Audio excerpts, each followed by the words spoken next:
What's up, everybody, and welcome back to a brand new episode of Journey into Fantasy. And this is going to be a huge one as we got a lot of stuff to talk about with San Diego Comic Con, mostly with the Marvel stuff. But at the same time, afterwards, we're going to be reviewing the Odyssey, the new Christopher Nolan film. As always, we're your hosts. I'm Brandon. I'm joined by Marin.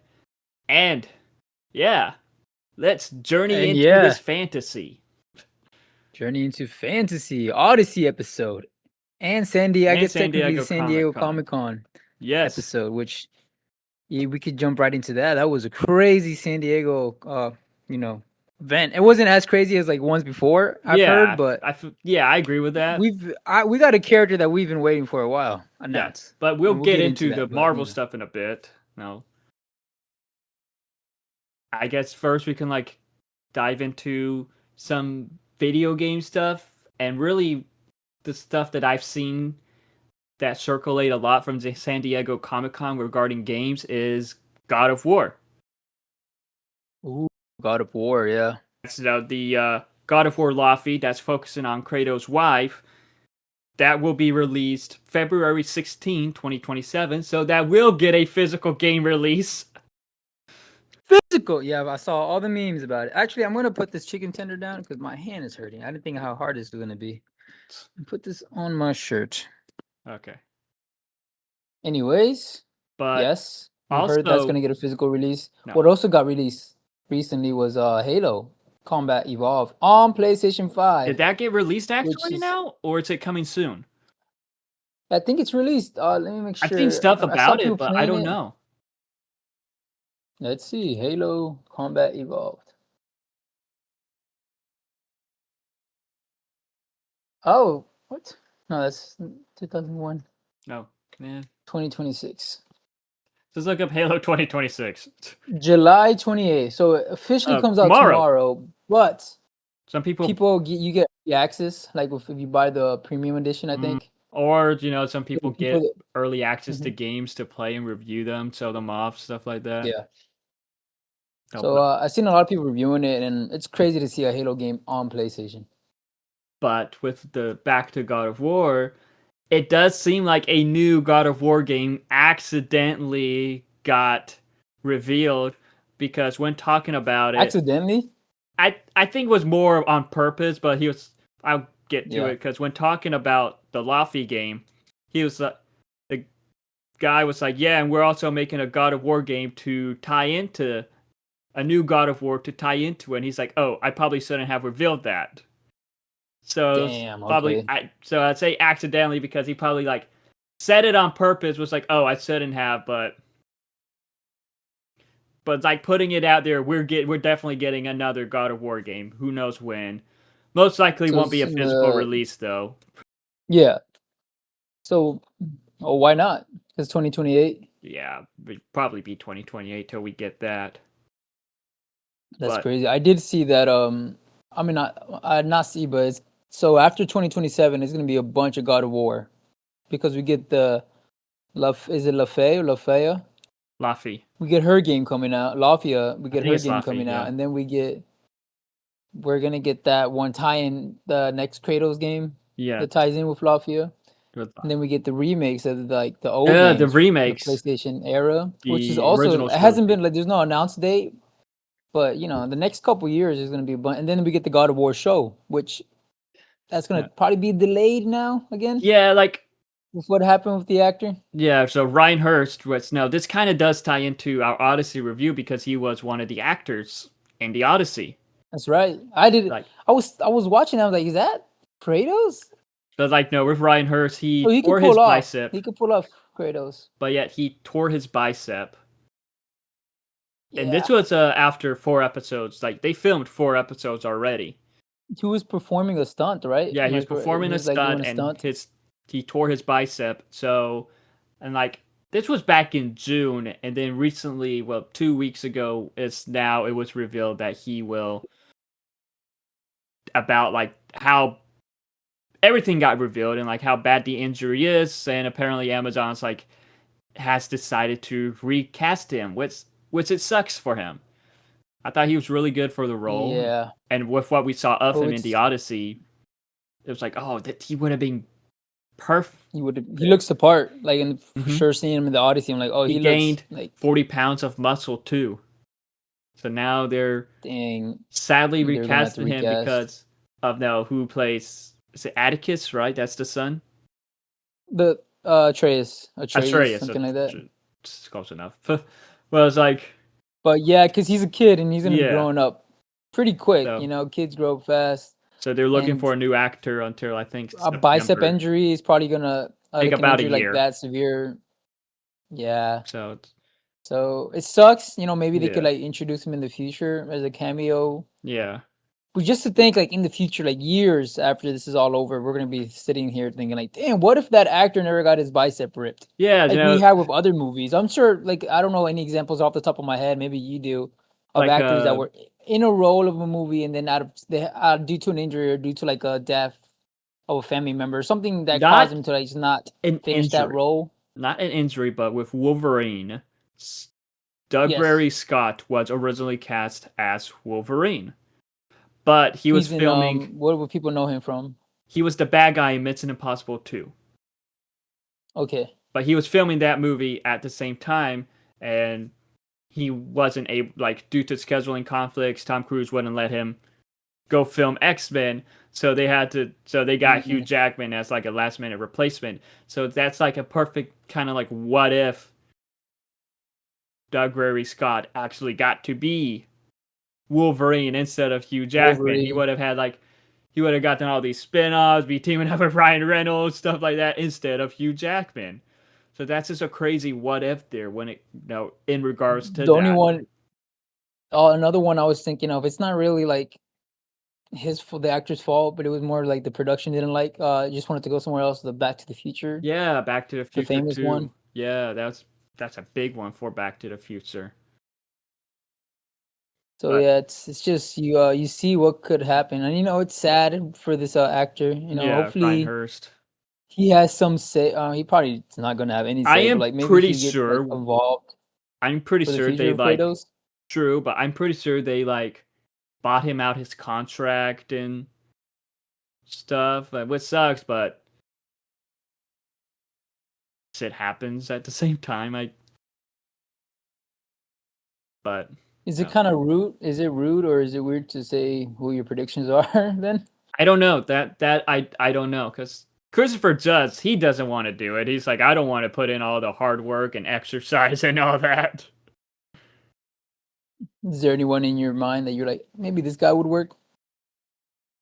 No, I Who? don't. Because I feel like we had predictions before when the Kratos announcement was first made. Feel like I can't Fancast remember was any of from them like now. people were like, oh, Jason Momoa, Dave Bautista, Yeah, maybe a wrestler, maybe a WWE star. Do it. maybe I don't like. They have to be an act. They have to be a good actor. That's the thing when it comes to that, though. Like you have a lot of Randy these Orton. people, like you got a lot of these cosplayers fan casting for roles, and maybe they look Mm. the part, but it's like, can you Yeah. act? Like you see them like doing the True. stunts and all that. It's like okay, that's cool, but can you act? That's Well, all you really gotta really say is Kratos is boy. yeah, boy. Boy. I was Boy. gonna say though. What was I gonna say? I just thought about it. Like Kratos is a Greek superhero, Greek person, and this guy played a Greek person in the Odyssey. What a coincidence, huh? Oh yeah. What a crazy. No, but I think we It's should move great because on. he's the actor's not Greek or Yeah, anything, but someone's Greek in he that does. movie. For Kratos, the actor Yeah, Kratos, he's not really Greek. yeah. But when I picture, I don't really know any Greek actors. I was like looking up some. Like the only one I know is that big comedian Stavros, Hmm. I don't and know then anyone, apparently Jennifer Anderson. but no, She could be Kratos. no. But like, we got a lot of stuff to talk about in this news Before we section move on, I'm because getting really thirsty, and I wanted to show you guys this for the new upcoming. Oh, it doesn't even Spider-Man's face, but a Spider-Man soda, so it doesn't look too weird. I'm drinking it. kind of Let's looks give like a a little web. taste review. Oh It's yeah, a poppy soda, prebiotic. throwback to when you It's used to heavy do fruit. like the taste reviews on for YouTube Shorts. I know. I bought some Pringles and I was gonna do a review for. It was like it's a new flavor. It's called like spicy guacamole, and I was gonna do a new video or short for it, I but I ate them on the car. I remember and like you did a video like you're showing like the Pringles and you're taking a bite of it and someone commented, "You can see in the can you've been eating them." Yeah. Anyways, a little taste. Oh, mics are here. Anyways, all right. Let's taste the soda real quick. Just have a drum roll to see what he says. Up, second taste. Yep. I don't know. It tastes like lemonade, fizzy lemonade. Okay. I don't think it's gonna replace my Pepsi or Coke Zero anytime soon. Right. Now back to the San We should Diego do a video of that one day. Soda reviews, one day. ranking different our ranking our favorite sodas. But Now, anyways, yes, let's move on. now move on. We did get 2 new trailers for Clayface and Lanterns. Nice. Mm-hmm. Are you excited about them? I haven't seen the trailers yet. I don't think I've seen any new trailers out of San Diego Comic-Con. Clayface does look really good. I will say that. Okay. Like Clayface is like very different. I'm glad they're going like very horror. Like body horror, but it's such a different vibe compared to what we've gotten so far with Creature Commando, Superman, Supergirl, and Peacemaker. But at the same time, also Lanterns look like what we saw of Lanterns in this one looks much better than what we got in the first 2 teaser trailers. And I did see a lot of people talking about it. Mm-hmm. Well, we saw Sinestro talking about it. I didn't see any pictures yet. Mm-hmm. I should have watched it, but I've been kind of busy. I also don't want to get too much spoiled. The show comes out pretty soon. I believe, right? In a few weeks. In a few weeks. Couple weeks. Yeah. And I heard the suits look way more green this time. They do. Which I saw someone. And it's less of a Yellowstone / Landman kind of trailer than what we got before, because that's what the first trailer that we got was, giving off. Yeah. Like those original Paramount shows, which, right in I don't know if anybody watches them actually. I think Gus binge watched all of Yellowstone. They look good. I always get clips of like online about them, but yeah, I don't know if I don't know if I'm the fan base. I used to like westerns, which is something I was thinking about. Like, damn, we don't really get a lot of westerns anymore. I think you were talking about how your dad was that Adam Sandler. I think you were talking about how your dad loved westerns once. Yeah, he used to like. I think every dad did though back in that era, in the 90s and 80s. My dad used to like watching the westerns and like old mafia movies, like Al Pacino, Robert De Niro movies. Yeah, But yeah, it looks good. Hopefully, it's good. Speaking of westerns, I heard some spoilers about it real quick. Yeah, I heard a leak. I'm not gonna say about. We're not gonna talk about what the leak is, but I've heard a leak, which is. Oh, we could cut this part, but I was gonna ask, is it like announced that how Jordan's gonna die in the first episode? That is, or is that just a leak or a rumor? I think it's a leak at the moment, but like we gotta wait till the first episode to see. But like it was pretty obvious he was gonna die. But that's what I thought. Okay, so we could cut back. Now speaking about westerns though, like the ticket lady at my local theater. So sweet old lady. She was like we could bleep her name. The other day, well, this was back when I went to go watch Disclosure Day. After watching the movie, I was talking to her about the movie, and she's like, "Oh, I don't like going to the movie theaters." You work at a movie theater. I know, but I don't like all these new movies. Like when I worked there either. I don't like all these. I like westerns. It's like, oh, okay. I did not know she liked westerns though. She loves westerns apparently. That's funny. Yeah, so it's like, I was trying to think about the last western I saw. The Horizon film with Kevin Costner. Which one? Horizon, an American saga. Like this data films that Kevin Costner tried to make. He made the first part. He has the second one completed, but it just has not been released. And he is trying to find funding for the third and fourth one because the first film flopped. I'm trying to think about the last one I saw in theater. It was either has to be get your ass out of my face, Chico.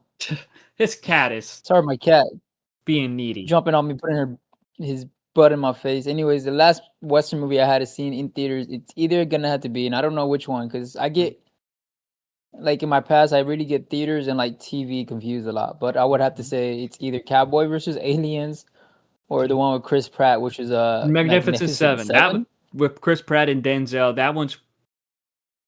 I haven't watched none of the old school westerns, but some of the newer stuff like that, and I did really enjoy Magnificent Seven. That was one of my favorites when it comes to So westerns, either that, honestly. because I think I was too young to watch Django Unchained, which is probably my favorite modern western. I did watch that in college. I had to watch it in college. I don't think I watched it in theaters though. Nice. We were too young, right? We had to be too young when that movie came out. were too young. We were too young. I don't think our parents would want to watch that. Were we? Probably. Yeah, I think we were in middle school. But I think that's my favorite modern like Western movie I can think of. But then again, like they don't really make it, so I was excited to see some.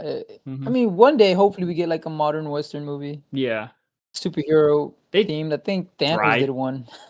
DC. Oh yeah, Jonah Hex. That was fucking awful. Do you watch that? I've never seen it.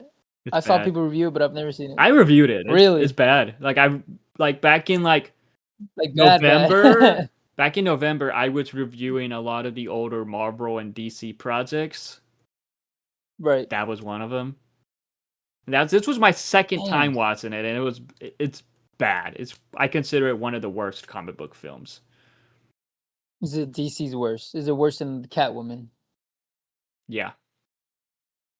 Really? I remember watching Catwoman. I remember hating it. I was a little young to understand like kind of. Right. I know parts of Catwoman, they remind me of how the 2003 Daredevil film is for some reason. I got vibes of that style. Yeah. No, but like now moving on from like I guess the Western talk. And Lantern talk. Like just one last thing to say about Clayface and Lanterns is that it is very interesting to see how different in tone and vibes and like I guess the genre within the superhero genre this is compared to all the other stuff we gotten in the DCU so far. That does kind of feel a little bit like a breath of fresh air, like not being too comic booky, not being too crazy serious. I mean, not to being too like I don't want to say goofy, but comedic in a way. It's like that's comedic. Like does seem like no, Lanterns is going to have some funny moments. Different tone than what we got with Peacemaker. Peacemaker is a very comedy show. Peacemaker is like Suicide Squad and Creature Commandos, that type of tone, in a way. Creature Commando, I don't think Creature Commando is very goofy or comedic though. I feel like it's very kind of action-packed and thriller. Reminds me of trying to solve a mystery. It's like the Suicide Squad though, in a way. I feel like. How though? Because they're a team. Don't know. I don't really think it's funny. I didn't have any laughing moments. I had some sad moments. I mean, there was some cool action that was pretty funny, like with I forgot his name, but the radiation guy. It was like the moment of him going through the car, giving the middle fingers. I think that has to be my favorite DCEU project. DCU after Superman. Really? DCU project. Well, I still gotta watch Supergirl. You only seen those two. That's right. I guess I never finished watching Peacemaker. You only watched Peacemaker for the orgy scene. Whatever. I've seen the boys' orgy scene. They're not even great. Man, Peacemaker was miles better when it came to that. Like they were hyping up the boys. They beat it. Yeah. So they beat a guy going inside the pee hole of another man and exploding. Yeah. Okay. That's Ant-Man. That's like I don't know. The orgy scene in The Boys was just so tamed, and then just seeing what they did, Peacemaker was like, "Oh wow, this is not tamed at all." It's crazy to see John Cena in a movie like in a show like that. Crazy seeing John Cena. I feel like he's very PG, but he's not really. Yeah. But anyway. Yeah. Anyways. I guess real quick, out of Lanterns and Clayface, which one of the two are you more excited for? Out of Lanterns and Clayface, right now my gut says Clayface because I also really like horror. Yeah, I get But that. I've always been I think I've always been a Green Lantern fan just because they're green and like the fact that you can like control or you can make anything up with like a light. Yeah, I as a that was always kid cool. I used to be a fan of Jon Stewart Yeah, and like that's the one we the saw in Jon the Stewart character. cartoon, in the Justice League cartoon. So So I that was was the always a one I fan of knew of. him, and I was always hoping they would make a Green Lantern film. We got the Ryan Reynolds one, which as a kid you like everything. I feel Yeah, like so I I really don't. liked them. I remember buying all the toys. I'm not gonna lie. I don't think that was fully terrible. Like it's fun in a way, but yeah, it's like yeah, this I is not the I best, agree. obviously. I agree. It's fun, but like watching it now as a Yeah, more like as becoming more more about the comic world and you know how yeah, heroes and villains are supposed to look like. I can understand why it kind of flopped because the it's a mess. CGI in the suit, like you should have just made a suit, like a real suit. Yeah, but like it's And just also the behind the villain scenes at was the a end, that's a mess. cloud. Yeah, Like I don't know what's up with early 2000 or mid 2000 movies making the villain a big giant cloud. Like we this get was that and we get Fantastic Four. this was 2011. The Rise of the Silver Rise of the Silver Surfer, which Oh was dear also a God. big giant cloud. Yeah. I feel like movies back then always like fighting big clouds or something. Like for me, I enjoyed like I think I'm looking more forward to Clayface. It's like just what we got in this latest trailer was just like, whoa, okay, this does look very fascinating. While it does kind of It give looks me very vibes of horror thing. while it does kind of give me vibes of the Sony Spider-Man universe with how they're making all these villain projects without Spider-Man in a like because no, this doesn't have Batman, and we're getting this before a Batman DCU project. Just I don't know what we got in the trailer really impressed me, and kind of like there were parts of that kind of like with how the body morphing and all that looked kind of grossed me out. So it's like, oh, this is going to be a really good one for sure. And this will be a very I unique one for DC Yeah, in general. I think I watched the first teaser trailer and I was like, oh, that looks good. Mm-hmm. I'm glad. Like if it's actually a horror theme and it's not like I don't know. You know how some people say it's horror and it's gonna be scary, but it's kind of not. And I hope Yeah, DC's not scared to push the envelope a little bit. yeah, yeah. That seemed like it's going to. So yeah, Is it rated R? No, right? PG-13. I I don't know honestly. I haven't heard nothing about that actually. Not to say that you need to be rated R to be a good horror Looks film. like I It's think it is I'm just rated R. curious. Yes, the film was intended for a Okay. rated R rating. Yes, it will be rated R.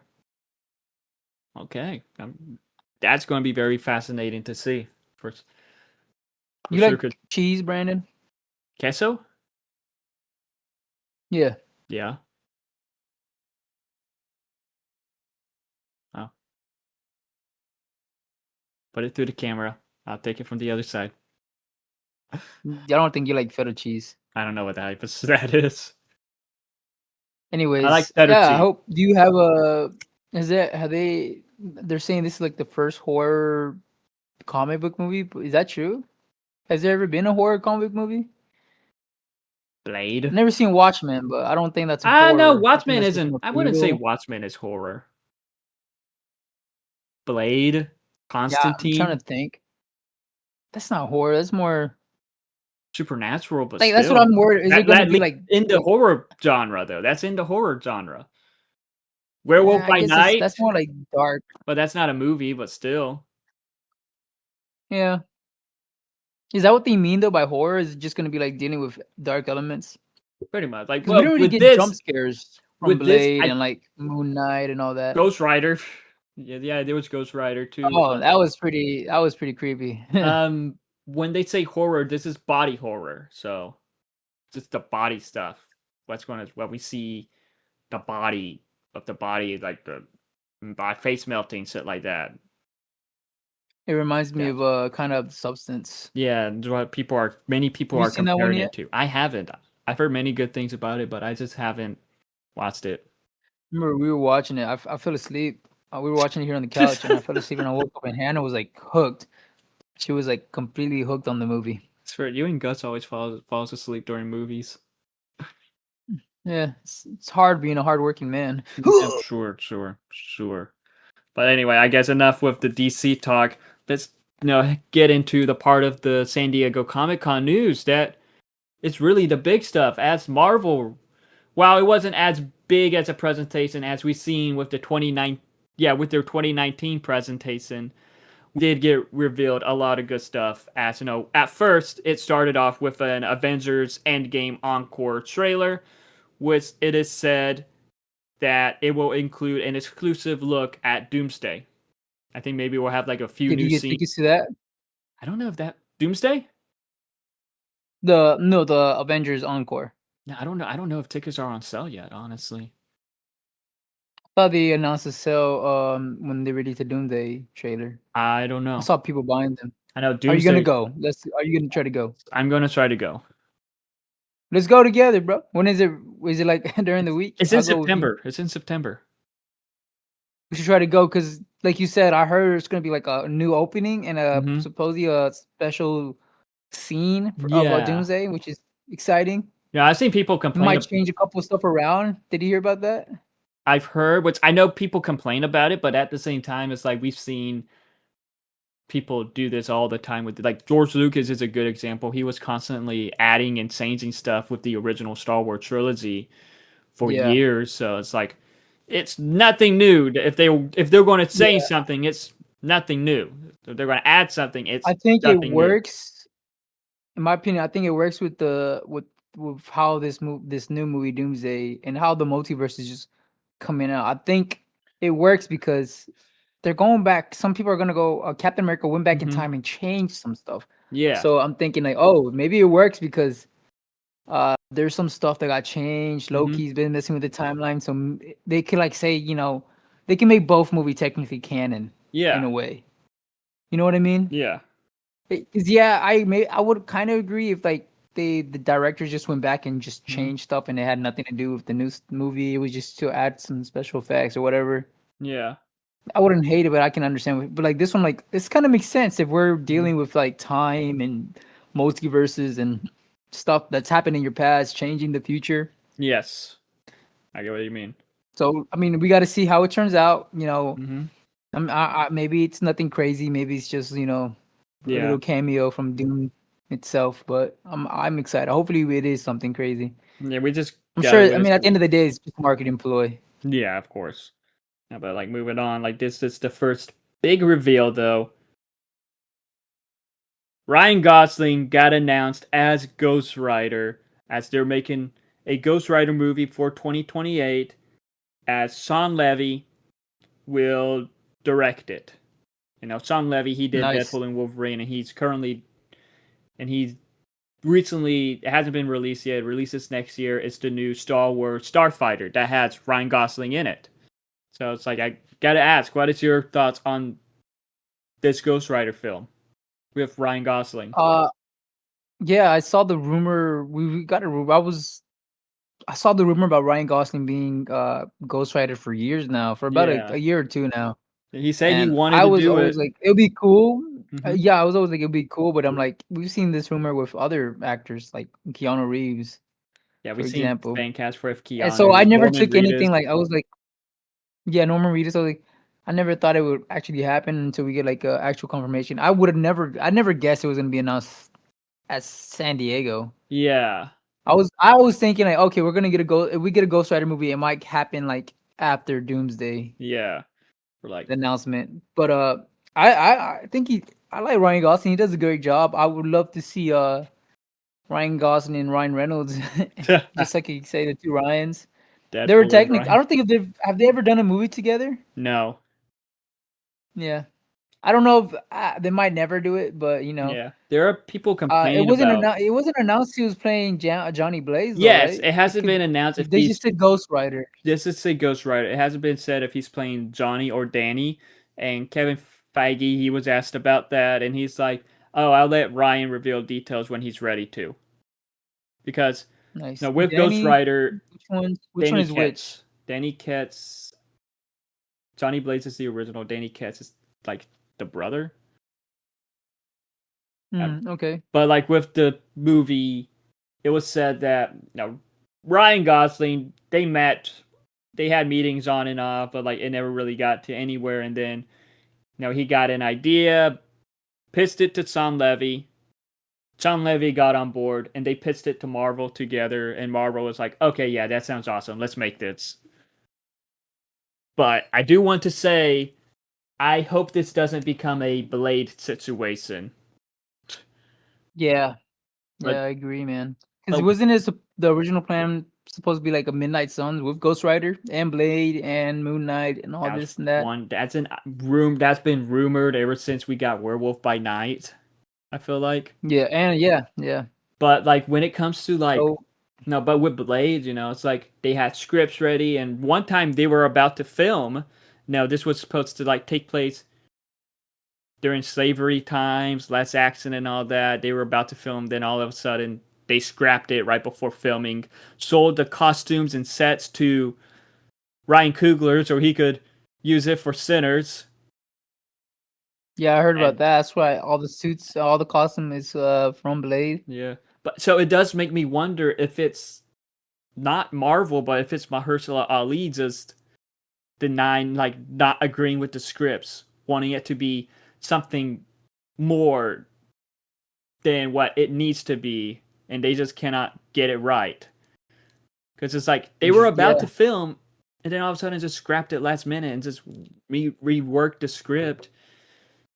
So I don't know. It does make me wonder if you think it's the actor or I kind of think it's the the act. producer? At this point, it's like it has to be the actor. If they're just not agreeing with the scripts, because like Well, he did a Jurassic World. I I feel like know that's yeah, like there are rumors that he's wanting Blade to be much more than what Blade needs to be. yeah, he's trying to make it too much, I guess. Try like I heard people talk about, oh, Trying to he's make it trying as to. big as Black Panther. That's what I heard, and like this is what I saw on Twitter. I don't know if like probably not true. It's like, oh, Ali wanted Blade to not tie into the main MCU story, had little to no accent, and was during slavery. Disney wanted traditional Blade, and they couldn't come to a conclusion. And the sets made for Blade turned into Sinners. Oh, well, at least we got Sinners out of it. Yeah. So it's yeah, I don't know, just all that. It's just kind of That's just crazy how Sinners has to deal with vampires too. I wonder if the script for Sinners was supposed to be like a Blade origin movie. who knows. But like it does Didn't make Ryan Coogler write that himself? It was like an original story from him. yes. Okay. But like And there was like never a director announced for Blade. two Two two directors. directors. One of them gave like an update at I think it was D23 one year, and then like right after that he got fired because this and they started reworking on the script. It was like a whole mess. So it's like at this point it's like thinking about it, it's like is it Marvel's fault or is it Mahershala Ali's fault for like not The agreeing actor, with it? yeah. Because they went through two directors, so many rewrites, and Maya Goff was supposed to be in it as Lilith. She was a character in the Midnight Suns game. I think Yeah. it's like the main villain in that. So it's like it does make one wonder what is going on with that. And there are rumors now on if it's canceled or not. So we just Yeah, I wouldn't be surprised if it's canceled. I feel like it's in the I mean, back burner, cancel it. It's probably canceled, and they're probably just looking for a new actor. maybe. I wouldn't be surprised We'll if just have. it's like if they're dealing that much issues with Mhm. an actor, in which right now, like he's a good actor for sure, whatever. But Mhm. like he hasn't even made the movie yet. It would be Yeah. something different if like he made this movie, it was super popular, and then he can Mhm. start asking for whatever he wants. But yeah, Because then Disney can be like, oh, I guess we're not gonna recast you now, but. like It's this just is like the movie hasn't even been made, and he's just doing all like if it's true what you're yeah, if saying. it's true, that's my theory. But like what like the difference between Blade and Ghost Rider when it comes to like both of them being made. Mahershala Ali, after he won an Oscar for Best Supporting Actor, set up a meeting with Marvel And he said at the meeting, I want to be Blade. And they're like, okay, we'll work on it.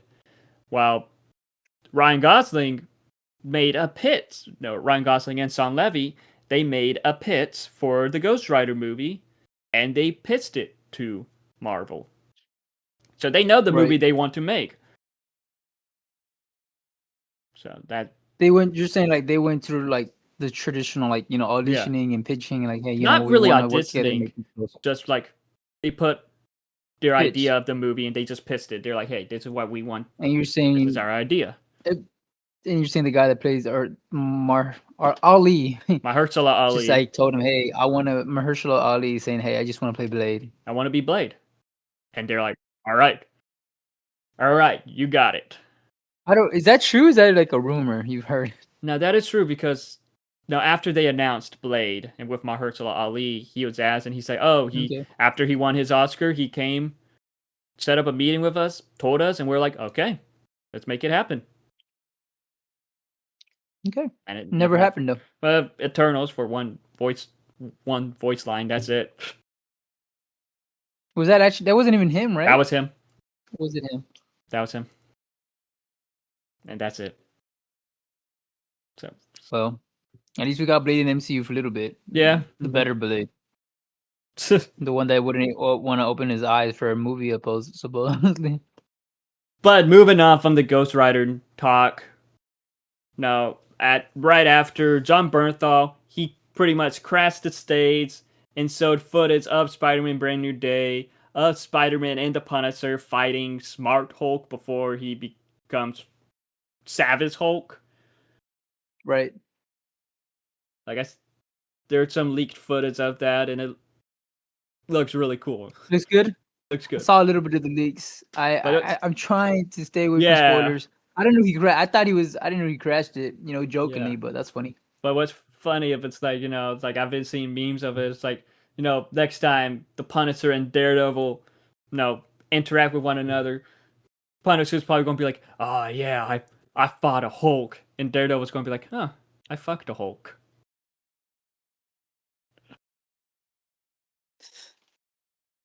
Because I see Frank be like, wait, what? Did what? You did who? What's this rumor I've been seeing around? Speaking of She-Hulk, there's like a new She-Hulk, or they're getting supposedly somebody casting for She-Hulk in Secret Wars. They're always saying that it's unknown about Tatiana Maslany because it's like after Jimmy Kimmel got fired. Now after they suspended Jimmy Kimmel. Yeah. After they suspended Jimmy Kimmel after he made some comments about Charlie Kirk. Okay. Now, a lot of the actors were pissed off with Disney, and Tatiana Maslany straight up called out Disney for that. Now, but before that, Tatiana Maslany also called out Disney during the actor strike. But also, so you're saying they might not want to work with her anymore? Maybe, but no, with the Jimmy Kimmel thing, even Oscar Isaac spoke out against Disney. He's like, Disney's going down this route. I don't know if I want to work with them. So, but it's like, if a guy calls out someone like that, it's no big deal. But when a woman calls out someone like that, it's kind of a big deal. So that's like we don't know though. Like whenever Cease asks about She-Hulk, she's like, I don't know. To be honest, the banners are always known for talking shit about Disney. You look at Mark Ruffalo. Mark Ruffalo, he was talking shit about Israel and all that, and especially when people weren't at that time. Mark Ruffalo said he cut ties with a lot of friends because of that. So many are believing that he cut ties with a lot of the Avengers. Really? But I do want to say Doomsday! The reason he is not doing promotion right now for Spider-Man is because he is busy filming season 2 of his HBO Max show. Oh yeah, with Chris Pratt? No, Thor, right? Isn't that with Thor? No. Is that a movie? That was a movie. Crime 101. Yes, okay. Which I guess Thor is not one of the Avengers he's not talking to. Who knows? Just celebrity gossip. Just celebrity gossip. But moving on, this is this is like maybe some Spider-Man news, maybe a rumor, but the actress Rosario Dawson. This was not revealed at San Diego Comic-Con. This was revealed at another Comic-Con the same weekend. Rosario Dawson, she was in the Marvel Netflix shows as Claire Temple, who is this nurse that is connected to the Defenders. She appeared in at least one season of all of the Netflix shows, except for The Punisher. Well, she was in Iron Fist? Yes, she was one of the main characters in season 1 of Iron Fist. She was in season 1 of Luke Cage, seasons 1 and 2 of Daredevil, and she had a guest role in season 1 of Jessica Jones before like being in the Defenders alongside them, and then Defenders.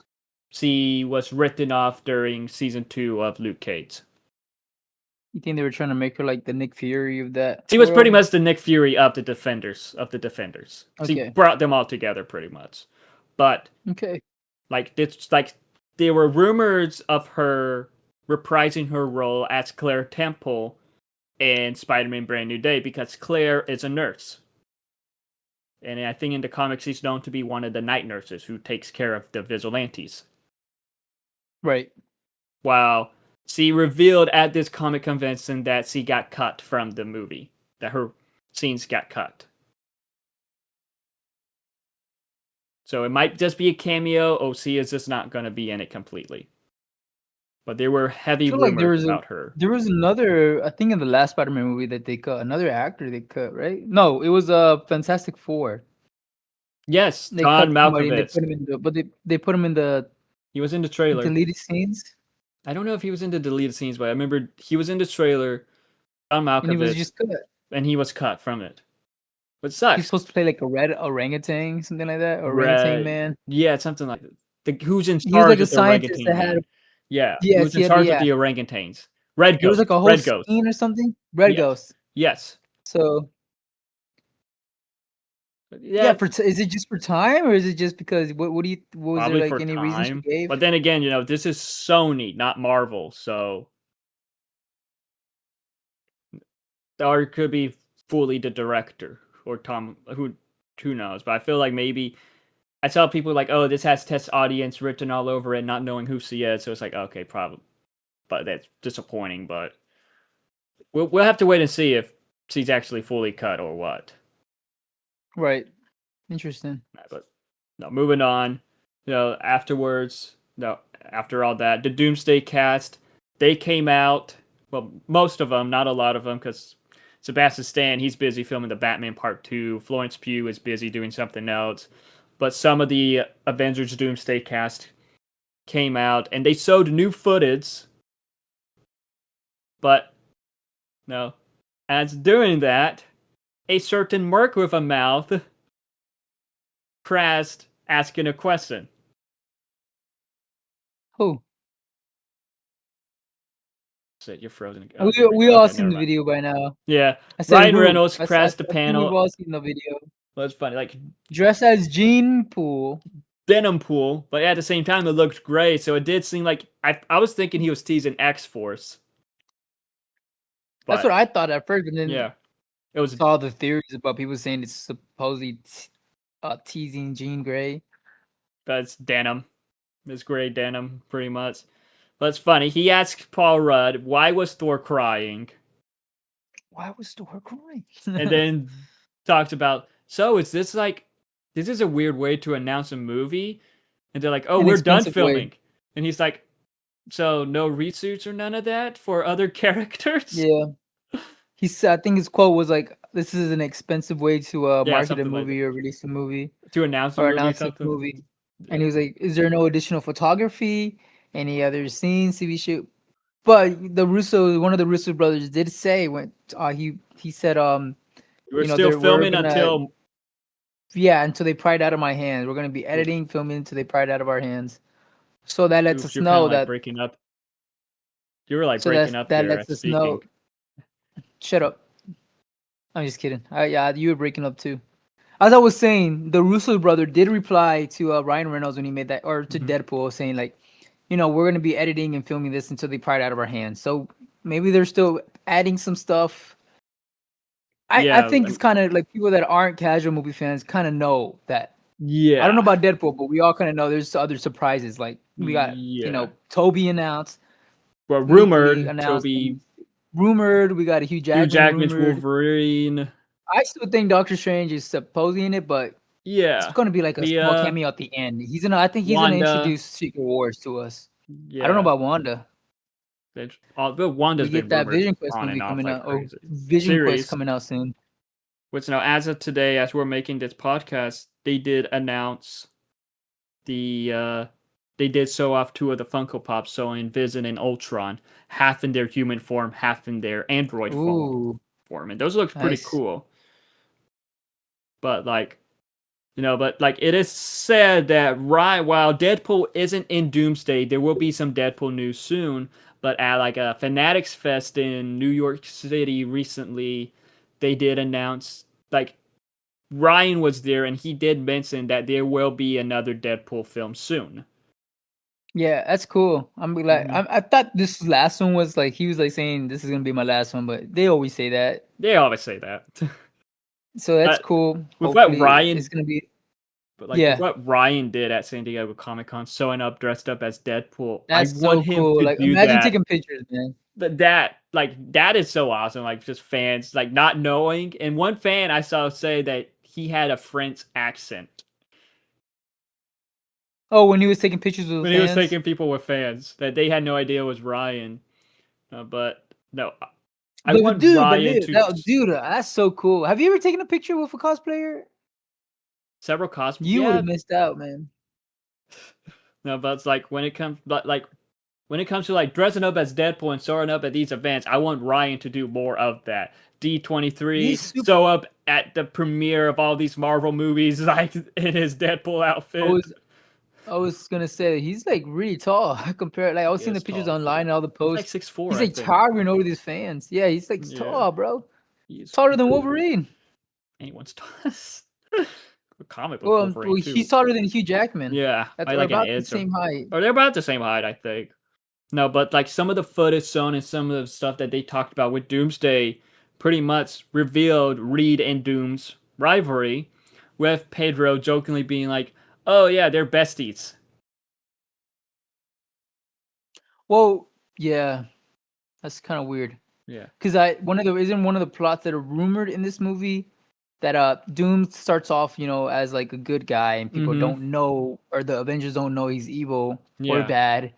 They can't really trust him yet. But how do you not trust? How do you like trust a guy with his name is Doom? Exactly. And has Doom bots. Yeah. So I wonder how that's gonna work. They kind of did it. It wasn't really Marvel, it was Sony. They kind of did it with Jake Gyllenhaal with Mysterio. Like we knew that though, but like then again, we knew about this too. So it's like, I've seen people complain about. Yeah. I've seen people be like, just complain about, how dare they, like, not show off their friendship in a movie and all of a sudden have them just be friends for a movie. And it's like, we know Doom is in. We do know Lavertia and Doom is in the Fantastic Four universe. So it's like, we saw him. So it's like, we saw him at the end. Yeah, touching a little kid. Like, wow, that wasn't explored. They want to explore a different part of it. Like, it should be obvious that Reed and Doom's rivalry is there, regardless if they showed it on screen or not. I feel like if you know the comics, and if you, I don't want to be that guy. Like, if you read the comics, but what? Yeah. If you know the history about the Fantastic Four and Doctor Doom, you know that they were friends in college, and you know they're.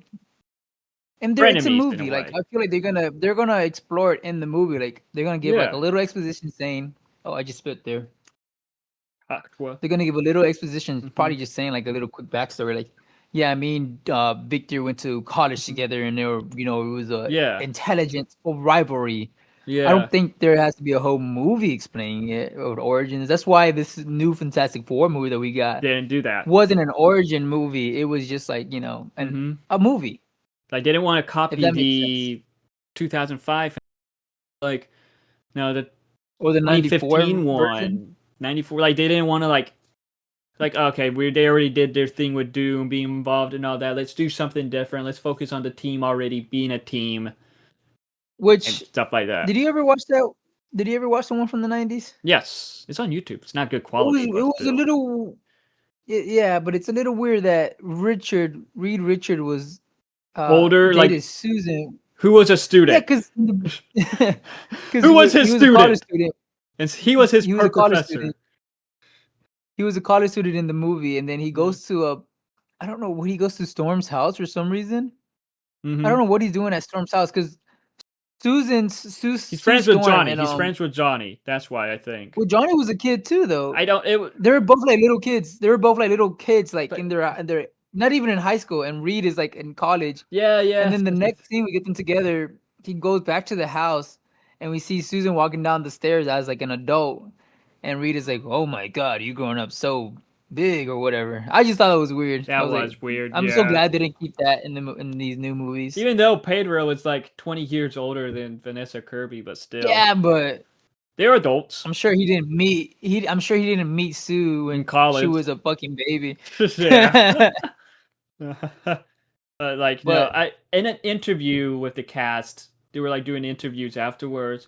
One guy asked, "Will they acknowledge Doom looking like Tony Stark?" And like Chris Evans was straight up like, "Yeah, no, we cannot get into that." And then Downey was like, "Yeah, nope, can't get into that." Pretty much meaning possibly yes. Probably like a big yes, but it's probably a big spoiler on why he looks like. They have to get into that though. That's the thing. Yeah, I wonder that's why maybe that's like another theory for Avengers Encore or Endgame Encore. Yeah. Maybe Doom takes Tony's face or something like that. I don't know. Probably. But it's like, I guess some of the final stuff for, one of the final things with this Marvel San Diego Comic-Con. One of the biggest things. One of the bigger news they got announced. Yeah. Black Panther 3 got announced for December 15, 2028, I believe. It got announced. Shuri will come back and Baku will come back. And it was announced that it will be shot in film. The first MCU movie shot in film, I believe. So a lot of people are excited about that. I didn't hear about that. Yes. But that's cool. They did announce an older version for T'Challa's son, T'Challa the second, T'Challa Jr. Yeah, pretty much. T'Challa. The new T'Challa. Nakia and T'Challa's son. And he will be played by David Johnson. Yes. And I am exciting. I never expected it. Same. Never expected it. Everyone expected Damson Idris because, he was in Is that F1. The guy from Power or Snowfall? I don't know. He was in F1. Okay. I don't know if he's in those projects. I know he was in F1, and like a lot of he was rumored for months, ever since F1 pretty much. He was rumored to be the new T'Challa. Like there was this leaked concept art of him as Black Panther, so many people were expecting it, and he was never denying it. But still, a lot of people thought it was going to be him. And last week, Kevin Feige was asked, "So when are you going to announce Damson Idris as the next Black Panther?" And he's like, "Not right now." That's funny. So, when they announced David Johnson, it was like a huge shock, but at the same time, it was such a pleasant surprise because David Johnson is such a phenomenal actor. He's a good actor. Really good actor. I really liked him in Alien Romulus, dude. Yeah, he was really good in Alien Romulus, but what sold me was The Long Walk. Yeah, that was another good one. That was a traumatizing movie, but he was really good in that. I like all the leaked pictures of because another rumor. It's a big rumor. It's not even announced.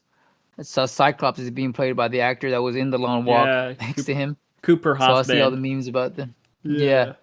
But that's exciting. That's cool to see. I'm glad he's like I said, he's a really good actor. I'm glad he's in the Marvel really and good. As a big role as Black Panther.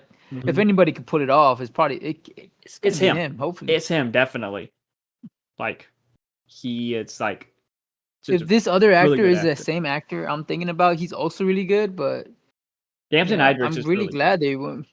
But it's with David Johnson, he was apparently cast 6 months ago. Yeah, so he is in that show I was talking about, Snowfall. Like he was cast 6 months ago, and like they kept it a secret the whole time. And apparently Ryan Coogler was like, no, said he went up to. It was said that Ryan Coogler went up to Kevin. It's like, I want him to be. I want David Johnson in the role. He is a good dude. He is the next T'Challa. And in the move, and like at the convention, Shuri, Latia Wright did say that she is going to pass the mantle down to him. So that is like that is exciting to see. Yeah, very exciting for the future of Black Panther, especially with David Johnson in the role. Like I am just so excited for this casting. Excited. So what is your, out of all the things that were announced at San Diego, real quick ranking, what was your favorite thing announced? Or the David Johnson as Black Panther. Ryan Gosling. Then Ryan Gosling. She heard me. Then Ryan Gosling as Ghost Rider. But like that was kind of spoiled beforehand by scoopers, though. Like Ryan Gosling. Ghost Rider. So the morning that pissed me off. In the morning I was like waking up and all I saw was Ryan Gosling. Like, is he announced or? But it was just like all the rumors. I'm like, what? No way, this is not. So he isn't announced yet. But for some reason, all the people knew. All the scoopers. I wonder because they saw him there. They probably saw him there at the convention. One scooper announced it, and it was like, oh come on, really? Afterwards, the scooper apologized online. Like, I'm sorry for ruining this. Whatever. Surprise. And it's like, Marvel, just do your ads. But yeah, that's cool, man. I'm so excited to see the future MCU. I wasn't expecting any X-Men stuff. I know a lot of people were. I feel like the X-Men stuff will come that was gonna after happen. Brand New Day. Because if it's actually I feel like with Jean Grey, then they want to hold that stuff till after that's fully announced when the movie comes out.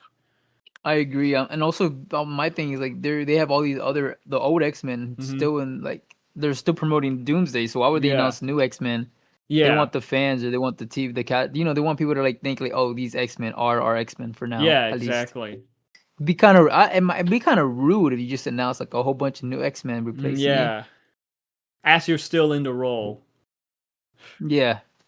Yes, But I guess with that we can end the segment of San Diego and get into what we came here today, the Odyssey. But that's enough with like the San Diego stuff. Like there was a lot, and we went into this for a while. But now it was a lot to talk about, man. Yeah. But now we will be getting into the Odyssey. Onto the Odyssey. As with the Odyssey, it is based off the epic that was written by Homer many years ago. Homer. Not that Homer. Close enough though. But we like to have fun here. Yes, we do. But the film is Odysseus, the Greek king of Ithaca, undergoes a long and perilous journey home after the Trojan War and encounters mythical beings as he attempts to reunite with his wife Penelope. And I mean, later, bye. I think the actors. If I was married to Anne Hathaway, I would stop at nothing trying to get home. Yeah. He cannot say nothing about it right now because his girlfriend's right there. So she's gonna be like, "I'm sorry, pardon me, what?" Yeah, right. Anne Hathaway, yeah, she was for sure a good Penelope. She was, but like I was gonna say you probably wish it was Brie Larson though. No, but like as we all know, this is the newest Christopher Nolan film that has taken the world by storm, and this one does not. Just 2 years after Oppenheimer, which was his last one. He's been 2 years, 2 years ago. Yeah, I think so. Been a busy man. Yeah, he has. So while we're filming this, the movie has been out for about 1 week already. Yeah, about a week. A little over a week. It looks like it tracked almost $1 billion. It's like, last time I saw it was like at 600 million. Yes, I saw it was at 652 million. At the moment, a lot of hype for it. But at the moment, this is on track to make $1 billion. But at the same time, like this has Tom Holland in it, so looks like he's gonna be in John Bernthal. And John Bernthal looks like them. And Zendaya. Oh, and Zendaya. So it looks like that them two are going to be in back-to-back $1 billion movies. That's crazy. I was like watching this movie, like, bro, did he just get everybody from No Way Home or from Brand New Day and just put them all in this movie? Because Except Mark John Ruffalo. Berthel, Tom Holland, and Zendaya, all three of them, and they don't have small roles. They're like major roles in the movie. Yeah, no, but though besides them, though the film stars Matt Damon as Odysseus, of course Tom Holland as Telemachus, Anne Hathaway as Penelope, Robert Pattinson as Antonius. I can't believe you're pronouncing those names. I don't even know how to pronounce them. And the list goes Only one I know is on Odysseus. on and on. Somos. Yepsis. That's a line from the Hercules. I was watching a clip earlier today about the animated movie. Remember? Yeah. Yes. And how Danny DeVito, he plays I forgot the little goat's name. Phil. I don't remember his name, but yeah, I know who you're talking about. He was talking about, like, I trained all these heroes, and it showed Odysseus and Achilles and all of them. That's the one they need to remake, or at least make a new one. The Russos are producing a live-action version of it with Guy Ritchie directing, Really? but we don't know nothing about it. Of Hercules? This isn't our Marvel Hercules? No. This is Disney. This is Disney Hercules. Okay.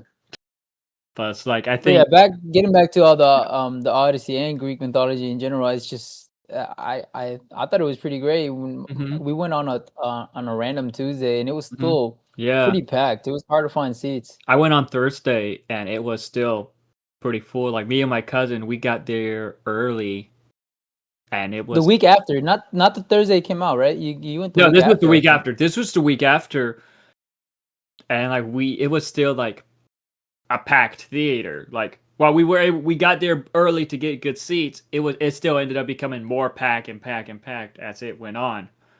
Sheesh. Does that theater not have like assigned seating? No, the one in okay. The Damn, one I haven't been to a theater like that in a while. Well, the CMX in Lakeland doesn't. Yeah. Surprisingly, crazy. Yeah, it was like I said. Surprisingly, Eagle Ritz has assigned seating. Has reserved seating. Oh, it's Regal. I think I know, Regal but has assigned seating. It's Eagle Ridge. Yeah. But man, it was good. Yeah, like the I thought it was good, and I'm crazy how packed it was. Like, yeah, a lot of movie. Like, I don't know. I feel like this is the first movie I've seen in a while where it was so packed on a Tuesday. Like, there's so much people excited for this movie. Yeah, I think the last one that comes to my mind is Barbie Oppenheimer. That was pretty packed. Like, I go to movies early, so they're not as packed as they could be. But, yeah. Like, no, this was like a 7 p.m. showing on a Thursday, so tickets are full price on this day, and it was pretty packed. Yeah, like I would say probably the last time I went to like a theater that felt that packed was, well, Toy Story 5 was pretty packed when I went to go watch it. That was like, really, I remember Project Hail Mary. That was a Saturday night, like a week after, and that was really packed. Yeah, maybe I think, like I said, the last one was for sure Oppenheimer and Barbie. Yeah, but you watched those. That was like crazy packed. I know Minecraft. Maybe Minecraft was pretty packed. I think we went to go watch that together. No, we didn't. Because I took somebody. You asked me to go, but I think I was in Tampa. Or I got back from Tampa, so I wasn't able to. But I do want to get back to the cast because, like, there were just a lot of great. Everyone just gave amazing performances in this, and it's just like Oppenheimer's. Like, you have like the main cast, but you have a lot of these well-known actors and actresses playing, like, even though they have small roles, but yet. It's like, oh wait, I know that person. Oh, I know that person because it's like, I guess everybody. I think it's because everybody wants to be in a Christopher Nolan movie. Pretty much, it's like, and they just like, hey, whatever part you have for me, let me do it. Pretty much, like, there's Samantha Morton as Cersei, Charlize Theron as Calypso. Of course, we got John Bernthal as this is the one name I can't say. Menelaus. I was waiting the whole time for him to say, "Let me tell you something." Let me tell you something. He said he was going to. I don't remember him saying it in the movie though. I was waiting. I was like, he said he was going. Well, Yeah, Twitter said he said that he was going to. yeah, Never heard it exactly. though. Now, but we have Elliot Page as Sineon. Now we have Lupita Nyong'o playing two roles, and you know how people online were complaining about them two in the film for some reason. Very minor though. Very minor Like roles. 3 minute, like less than 5 minute screen time. Yeah. But we also do have Benny Safdie. No, he's the guy who directed The Smashing Machine. Dude, No, he co-directed Good I Time. He was the I voice don't of know if that's a Bowser Jr. spoiler. Yeah, I don't know if that's a spoiler, but man, I was like watching him like I was like, who is the guy under that mask, bro? He's freaking scary. He's like intimidating. He And is then scary. when he finally takes off the mask at the end, we only see his face for like a couple Yeah, and it's seconds. like, Or oh, for a really? couple That guy? frames. And I'm like, this guy looks. Is that's not the guy from Marty Supreme, is it? And sure enough, after it's his brother, I think, or whatever. Yeah, The guy from the beginning. His brother's from Marty Supreme. He's not in Marty Supreme. Isn't he the guy that was trying to like put the money in the safe? I never watched Marty Supreme. So you don't know if he's in it or not. I'm looking it up right now. It doesn't show his name in it. So, but he was Bowser He Jr. plays like a small. He plays a small character, if anything. He was the antagonist Bowser in Jr. Happy Gilmore too, but also he was in Oppenheimer. Yeah, him and his brother are like really good known directors, I think, or collaborators. Yeah, they don't. I think his brother directed work. in Marty Supreme. Yeah, his brother did Marty Supreme. He doesn't work with his brother no more though. They're kind of doing their own things at the moment. Yeah, but I was so surprised to see him that he was like that guy. Like, what he goes from Bowser Jr. to doing like some intimidating like Agamemnon, right? That's his name. Agamemnon. Yeah, Yeah. Menom, mom. I don't know. But yeah, his armor looks like really cool. Now him and Odysseus got Fortnite skins. Yeah, did you get them? No. Also, Odysseus does. You still have the Fortnite crew? Yeah, I do actually. What are you saving your V-Bucks for then? Spider-Man, duh. Spider-Man. Brand new day. Yep. How about it's like there's a lot of like besides them, there's Mia Goth. She's in that super small role. And also we talked about him earlier in the podcast, but Ryan Hurst does have a role in this. Now it's a small role and he's playing Tom Holland's character's mentor, but still it's like Ryan Hurst was also a standout. It's like seeing what he was his role in this was like, oh, okay, yeah, he could definitely pull off Kratos, which sadly we won't be able to see anymore. But it's like there's just a lot of like I just do think everyone did such an amazing job. But like I talked about this in my review of it. Like everyone did great at like I guess this goes within the writing too, but the performances as well on like how there are characters who we're cheering for, but yet there are characters that we just absolutely hate that are portrayed by great actors. And a good example for this is Antinius, played by Robert Pattinson. We fucking hated that guy, but yet Robert Pattinson is out of here. But yeah, Robert Pattinson is such a good actor, so it's like kind of like seeing him in this type of role. Like he's good at like making the viewer hate him. Dude, all the memes of him now. That one, just like the way he said beggars, all those memes. Like there's one that's like, don't ever let Robert Pattinson play a racist in the South or something like that. He'll be too good at it. Like Adam Driver in the Black Klansman movie. Oh my god, I've never seen that movie, but I watched it, and I watched it before. It's a really good movie. So it's just then there's that one scene where like he improvised. Well, he says the N-word. Yeah, he says. Yeah, like that was an improvised scene. That was an improvised scene, and Spike Lee's like, "Keep rolling, keep rolling." Oh, I did not know that. I thought it was a joke. What about that one with Harry Potter? Daniel Radcliffe? He plays he plays like a Nazi. He's doing a parade. I don't know what movie it is, but I always see the clip.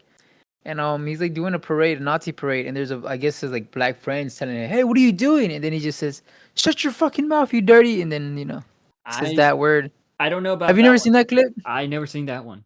I don't think so. It doesn't ring a And bell. all the comments and all the memes are like, "What is Harry Potter?" Like, Harry Potter, your line was to shut up or something like that. Probably was. I love seeing those memes. They're so freaking funny. They are.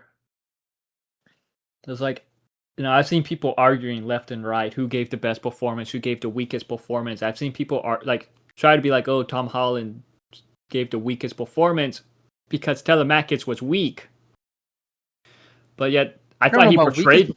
I thought he gave Yeah, I don't think that's how the character was. Character was still learning. I don't think it was a weak performance. He wasn't a soldier. I don't. Yeah, when you mean weak? When I think about weak performance, I mean somebody that I'm thinking about somebody that isn't that's not really acting or is not really a good actor. Yeah, exactly. It's like I just think all of them were just amazing. I don't want to this person gave. Yeah, they all did a good job. They all did a good job with what they were given, but the one who I would say gave the best performance, in my opinion, was Matt Damon as Odysseus. We follow him just throughout the whole film, so we spent a lot of time with him.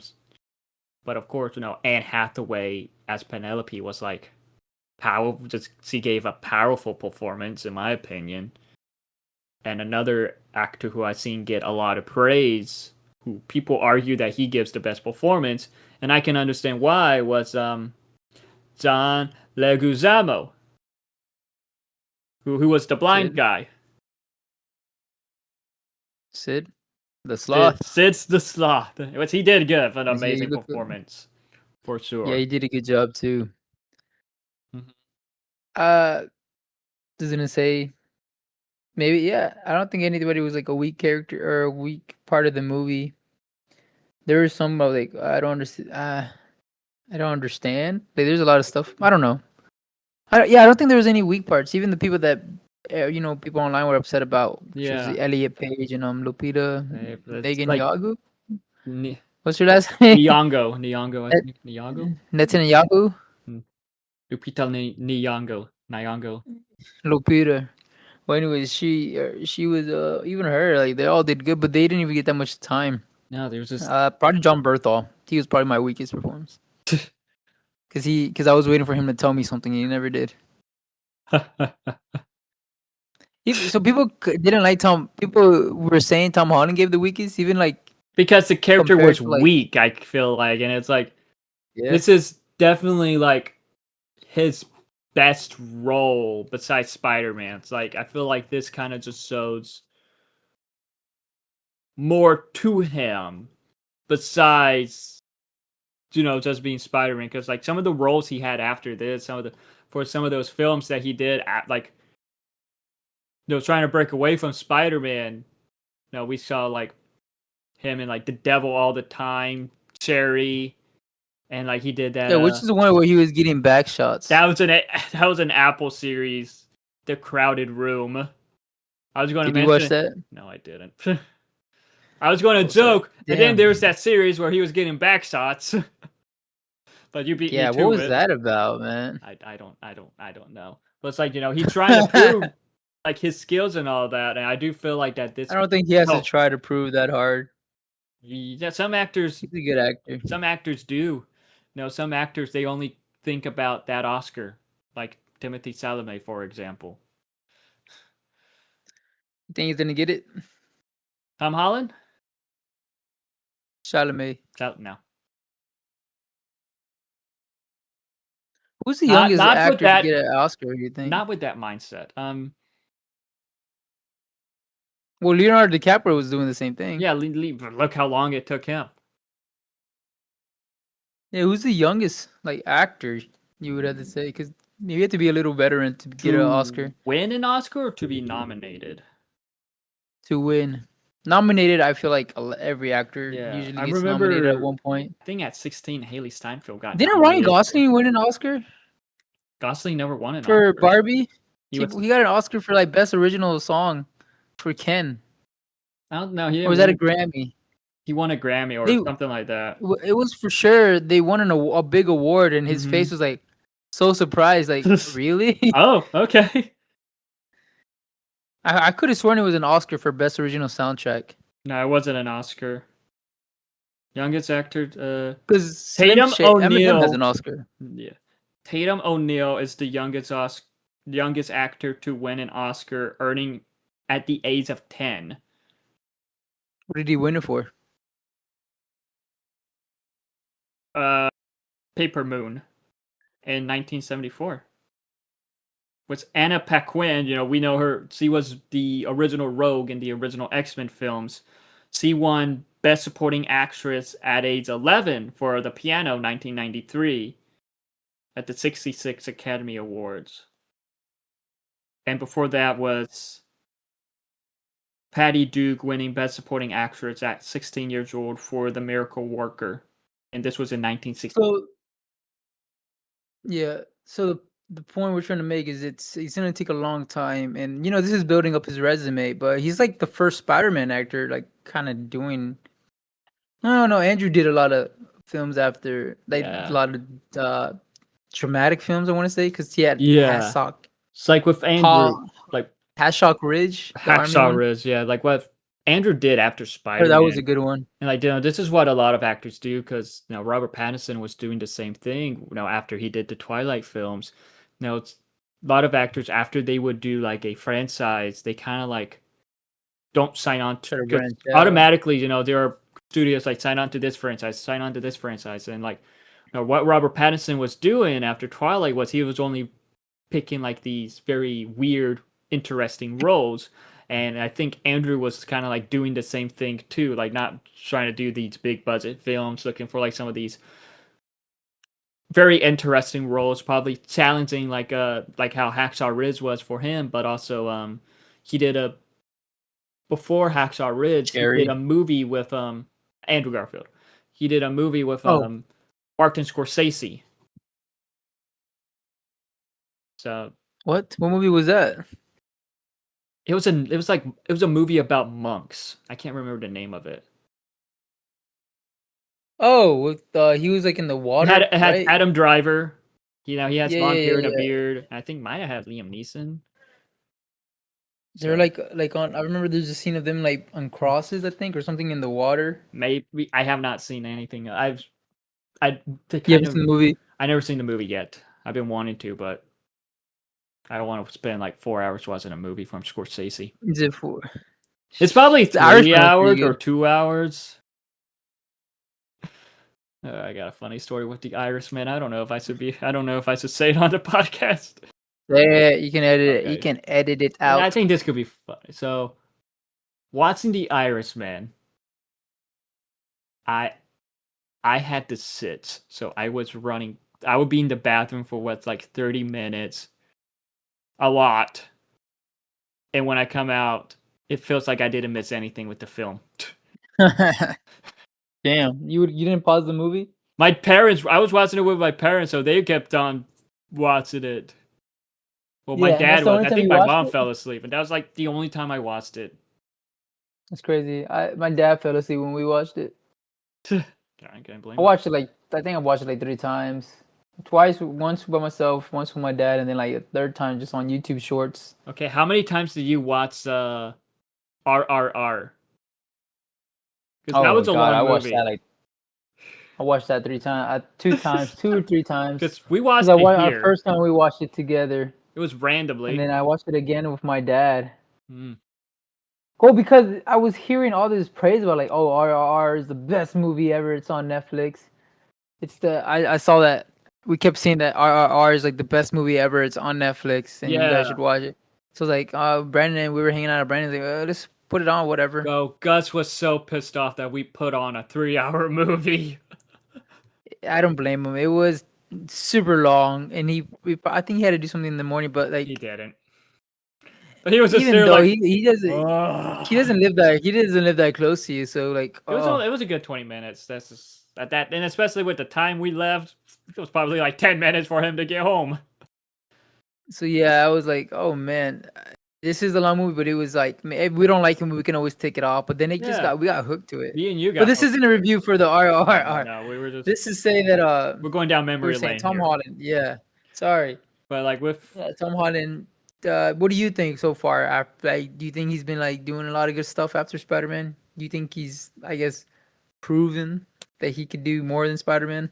A lot of people like compare his roles to Spider-Man in a way, but it's like, what he did with The Devil All the Time. Now that was that Netflix film that had Bill Skarsgård, Sebastian Stan, Robert Pattinson, where he has that southern accent going, delusions! Nope, never seen it. Really? You never seen the memes of that either? There are memes of Tom Holland? Of Robert Pattinson with the southern accent going, delusions. Delusions! Nope. Oh, well, like Tom Holland was in that, and it's like, I would say that is one of Tom Holland's very interesting roles, besides Spider-Man. But that film got a lot of mixed reviews, but yet, him and Pattinson were both really good. The cast was really good in that film, too. But, like... He's a busy man. I feel like right now it's between him and Timothy for best white boys. White boys for best white actors. of the 10 years, that these kids are gonna be like, oh yeah, that was my favorite, because he still does big projects. Like he just had the Uncharted movies. Just one, but it's like, kind of a big block. Well, okay, yeah. Uncharted movie, but that's a big blockbuster movie.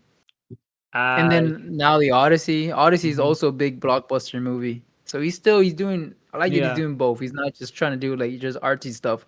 Kind of like I don't mind if he did, but Harry Potter. Daniel Radcliffe. Daniel Radcliffe. Like he's just doing interesting stuff. Does RC. Yeah, he only does interesting stuff. Like I think the Swiss Army Knife movie was Swiss Army Man. Weird. Yeah, like Swiss Army Man. I think Marvel been trying to get him, but weird, like he's like no. Weird. Yeah, I don't blame him. He did Harry Potter as a kid. He's good. Yeah, he's set for life. Probably. And then he did that Weird Al Yankovic movie. That was a fun one. He was good in that. And that was a weird one. So I feel like he's just doing whatever he wants now. And rightfully, I'm sure you're right. Marvel probably doesn't want to hire him, but like Marvel tried to get Robert Pattinson, but Robert Pattinson, I guess none of the roles spoke to him, or he just wanted to focus on like these smaller budget. But when it came to like, when DC Matt Reeves with the Batman, it's just like, oh, Batman, like that just fascinated him. Same thing with Adam Driver. He doesn't want to do Marvel. I think it's because he already did a franchise. Yeah, like a lot of actors, after they do a franchise, they don't want to like jump into another one. But yeah, I feel like it just maybe depends on the role. Ryan Gosling. And then we have like the opposite.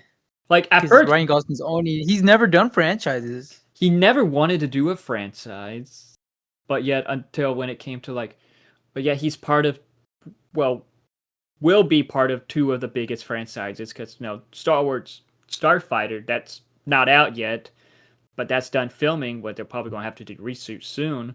But he's part of Star Wars, and now he's going to be part of Marvel. Yeah. And I'm surprised they're not trying to do more with Barbie at the moment either, because of just how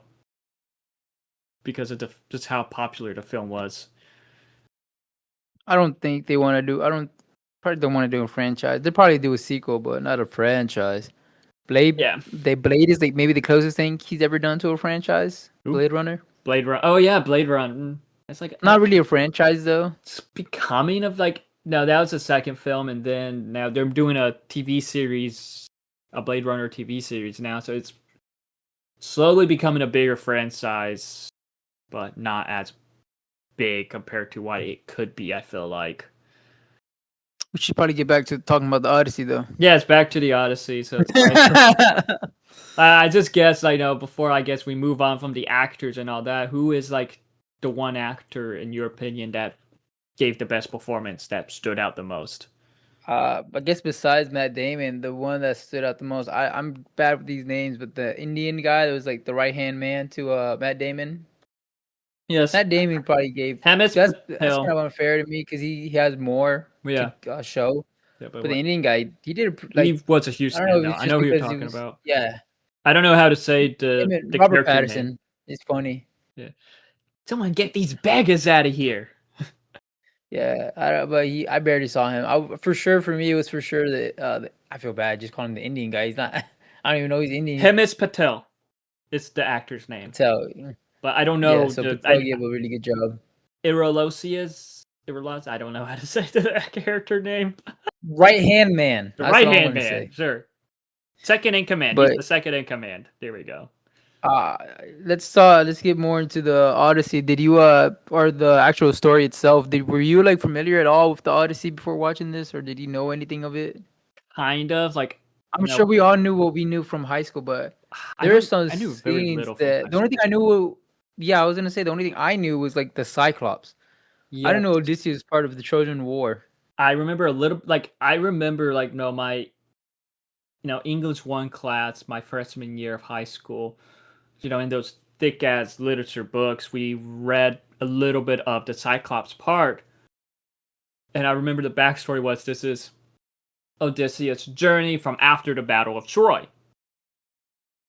But I don't remember exactly how the story went. It's been years, and I'm not gonna lie, reading anything from those textbooks was awful. Did they ever make you do the popcorn reading for that types of book? Popcorn reading? You guys remember that popcorn reading? So it would be like we one have to read out student loud. reads first, Not in high and then school. like they would be like, okay, now we choose it. I had it in one of the teachers. We for sure. I remember. Oh, and I would hate it because like, oh man, now I'm gonna stutter. Now I'm gonna fucking mix up the words. Odysseus. Made me sound like Waterboy over here. Anyways, yeah, for me, I really only knew the famous points. Like I knew about the Cyclops and I knew about the sirens, the mermaids, like that would sing and bring them. Those are the only two I knew about. So the rest of this movie was kind of a surprise to me. I did not know he was part of the Trojan War, and I didn't know how long he was stuck in sea. I didn't even know he had a family. I thought he was just like some asshole. I thought it was like a journey of some like captain at sea with his men, which it basically is. But they explore way more of that in this movie. Yeah, like For sure made me a fan of the Odyssey. Yeah, like its story itself and all the creepy mythical or mystical the mythical mythologist stuff. shit that happens during this journey. Like I've seen compare like people like talking about the differences between the movie and the book, and like there's some stuff like there are its differences, but it's kind of like okay, it's probably for the best that a lot of that got changed. There's differences in every movie, exactly book adaptation. But like, I feel like when I first heard about the Odyssey, I didn't know that it was the Odyssey. Because do you remember that one movie with Brad Pitt where he was Achilles called Troy? Yep. I think it was called Troy. It was called Troy, and that was like, I guess my introduction to this world. I guess. My introduction was Hercules, Disney movie. Hercules too, but it's like I have not watched that in years, so I didn't really know. But it's like no, Troy, the Trojan War, that's part of the Odyssey story. So, I didn't know about that. I knew more about the Trojan War. Fun fact: Christopher Nolan actually almost directed Troy. Oh, really? Yeah, he was previously attached to direct Troy, but obviously he didn't. So it's interesting how he went back and like kind of did his own thing with the Odyssey. Did part 2. Basically, because the Odyssey is kind of like just a sequel to the Troy. We just see mostly the after stuff, but yeah, some of the before stuff too. But one thing I did notice with this film, usually with films set in this time period, they're all speaking in British accents. With this one, that was another big thing. No, they were all speaking just, I guess, American accents. Even Tom Holland, I was kind of like, I just remember being a little bit taken aback by it. Like, whoa, what? Like, I was expecting Tom to use his regular accent, and like, because usually in these films, it's always them being British. So yeah, I saw the only thing that I saw was like people online saying, or not, they were mad, but I just saw the article about like how he didn't want them to use Old English for the accents. Yeah, they always use. I was kind of expecting to hear like Tom and Robert just use their normal accents, since Christopher Nolan said he wasn't forcing them to use accents.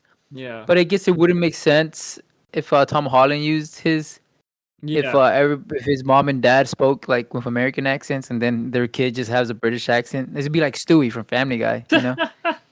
Yeah, true. So That's you a good know, comparison. I didn't mind. Like at first, I was like, okay. I to be honest, I didn't even think about it like that when I was watching it. Like this doesn't bother me. I don't mind it. Yeah. They didn't. The people back in those times didn't even speak with a British accent. They spoke They were probably Greek. they all think everyone was Greek back then. Not in this. So it doesn't make sense. Yeah. So why would they? I Yeah. guess because people, move back in the day, they used to like make movies with like for some reason British accents. Yeah, like British I don't know accent why. was like, oh, since this is back in the old days, we gotta do it in British accents. Was And the Troy movie like that? Do you they remember were the all old Brad Pitt? they were in British accents. I remember that much. What about Gods of Egypt?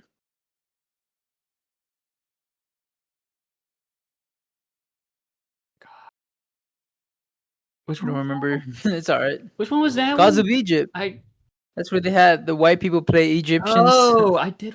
Yes, because they had Chadwick Boseman as the Yes, it god did of as yeah, he had a part there. I think they were all speaking in British accents. I don't really remember. I I watched it thought you once. watched it. I did watch it once for Sadwick because this was sometime after he passed. Even though they're all white. He was like the only one of color. Yeah, that was a weird one. That was a weird one. I don't remember much of it. It's been a while, and probably best I don't remember much And the of it. gods were. I remember I saw a review of it, but like They were turned into these whenever they were like monsters. yeah, just like 10. They weren't even that tall though. They were like Yeah. maybe like 10 feet tall. I think they were British for like some of them were some of them were doing accents. I think because I think Well, yeah. also that kind of goes hand in hand with the Odyssey because that's Mhm. another thing with you don't really see gods like that in this movie. Like with like the No. old movies, we see like well, let's say gods of Egypt. They show you how the gods look like. And this one, Yeah. it's more like I'm sure you guys heard everybody else say this online, but like the clouds, lightning represent Zeus, the oceans and the Mhm. waves represent Poseidon. Yes. I thought that was an interesting point because Christopher Nolan, as you know, everybody knows he takes more of a realistic approach to his Yeah. movies. It's not really, which that's was I think everybody was like wondering like how is he gonna do like the Cyclops scene? How is he gonna do the siren scene? And Cyclops scene. there is a little bit like Yeah. magic there. Like one thing I saw someone make a video about this is like, it's up to the viewer to so they can be like, oh, the mythical stuff we see in here is real or not.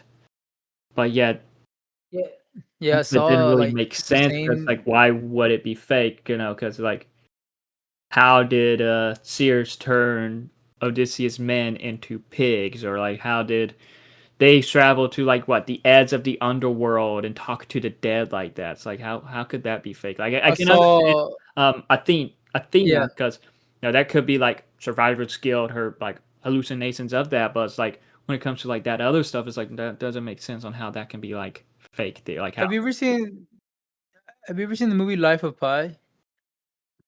no, Oh, well, I don't want to spoil it, but anyways, I don't care. You spoil there is it. something like that in this. I think you've seen. Have you not seen it? It was like all around when we were kids. The one about the kid and the tiger I and the know what boat. you're talking about. I never watched it, but I do know what you're talking about. Well, I feel like what I saw people online saying is like the Odyssey is for Christopher Nolan's sake. The Odyssey was like it was kind of supposedly. It's like how you said. It's depending on the viewer how they Yeah. want to approach the movie. But some people are saying like how they saw it is like everything that happened that was like everything that happened in the flashback was kind of a story. It was all like in his head, or it was just like a story that was passed along. It wasn't actually true. Yeah. Like people were saying, like for example, I don't know the witch scene where they spoiled it, but he turned into like pigs and stuff. Yeah. It was just his men being like actual pigs, and then stuff like that. So there it could work. Mm-hmm. But I'm glad they didn't I'm glad they actually showed it, and they were just like they weren't just one. because that pig scene that was Circe's. Mm-hmm. Cersei. That shit was weird. Oh my god! Just when she puts her whole hand down the That guy's mouth, and then in that moment, it became a body I was horror. not expecting that. It just became a Yeah, body horror film. I just remember just thinking, "Oh my gosh, this is just body horror." But when it came to the Cyclops 2, that was just a horror. that was creepy too. One thing that I do want to say with the Cyclops scene, that just straight up reminded me of fucking Backrooms with with Pirate Clark and Clark. Oh really? No, that scene Wasn't where it? I heard it was a big puppet, right? I The think so. Cyclops. Yes, like that stuff was just those two parts. That's when it just became pure horror, in my opinion. Like just horror, but the body horror, the Yeah, horror. That was just that's what I really liked about this film. How it's like it's I like heard.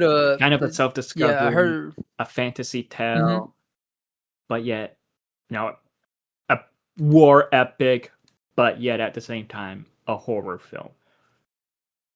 I heard Christopher Nolan wants to might want to direct If he or make comes a up with an horror idea, film. he says he would like to, so that would be cool. That would be cool. Like after seeing Mhm. those two scenes, like oh yeah, he could definitely do one. Yeah, you can definitely do. Even with Inception with Mhm. Leonardo DiCaprio, that was kind of creepy too. Yes. Only I haven't seen Tenet. I don't know how that one is. confusing, but good. I I heard liked it. I heard nobody understands that movie. I kind of understood it. I remember when I first watched it because I kind of went in locked in, like okay, I get that. Okay, that's how that works. That's how that works. Okay. Now if you ask me, I can't explain it. But back then, after watching it in theaters, it's like yes, I can.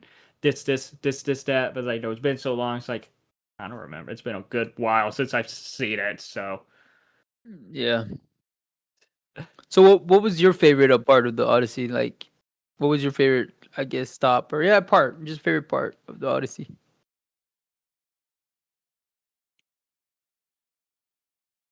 I really like the ending.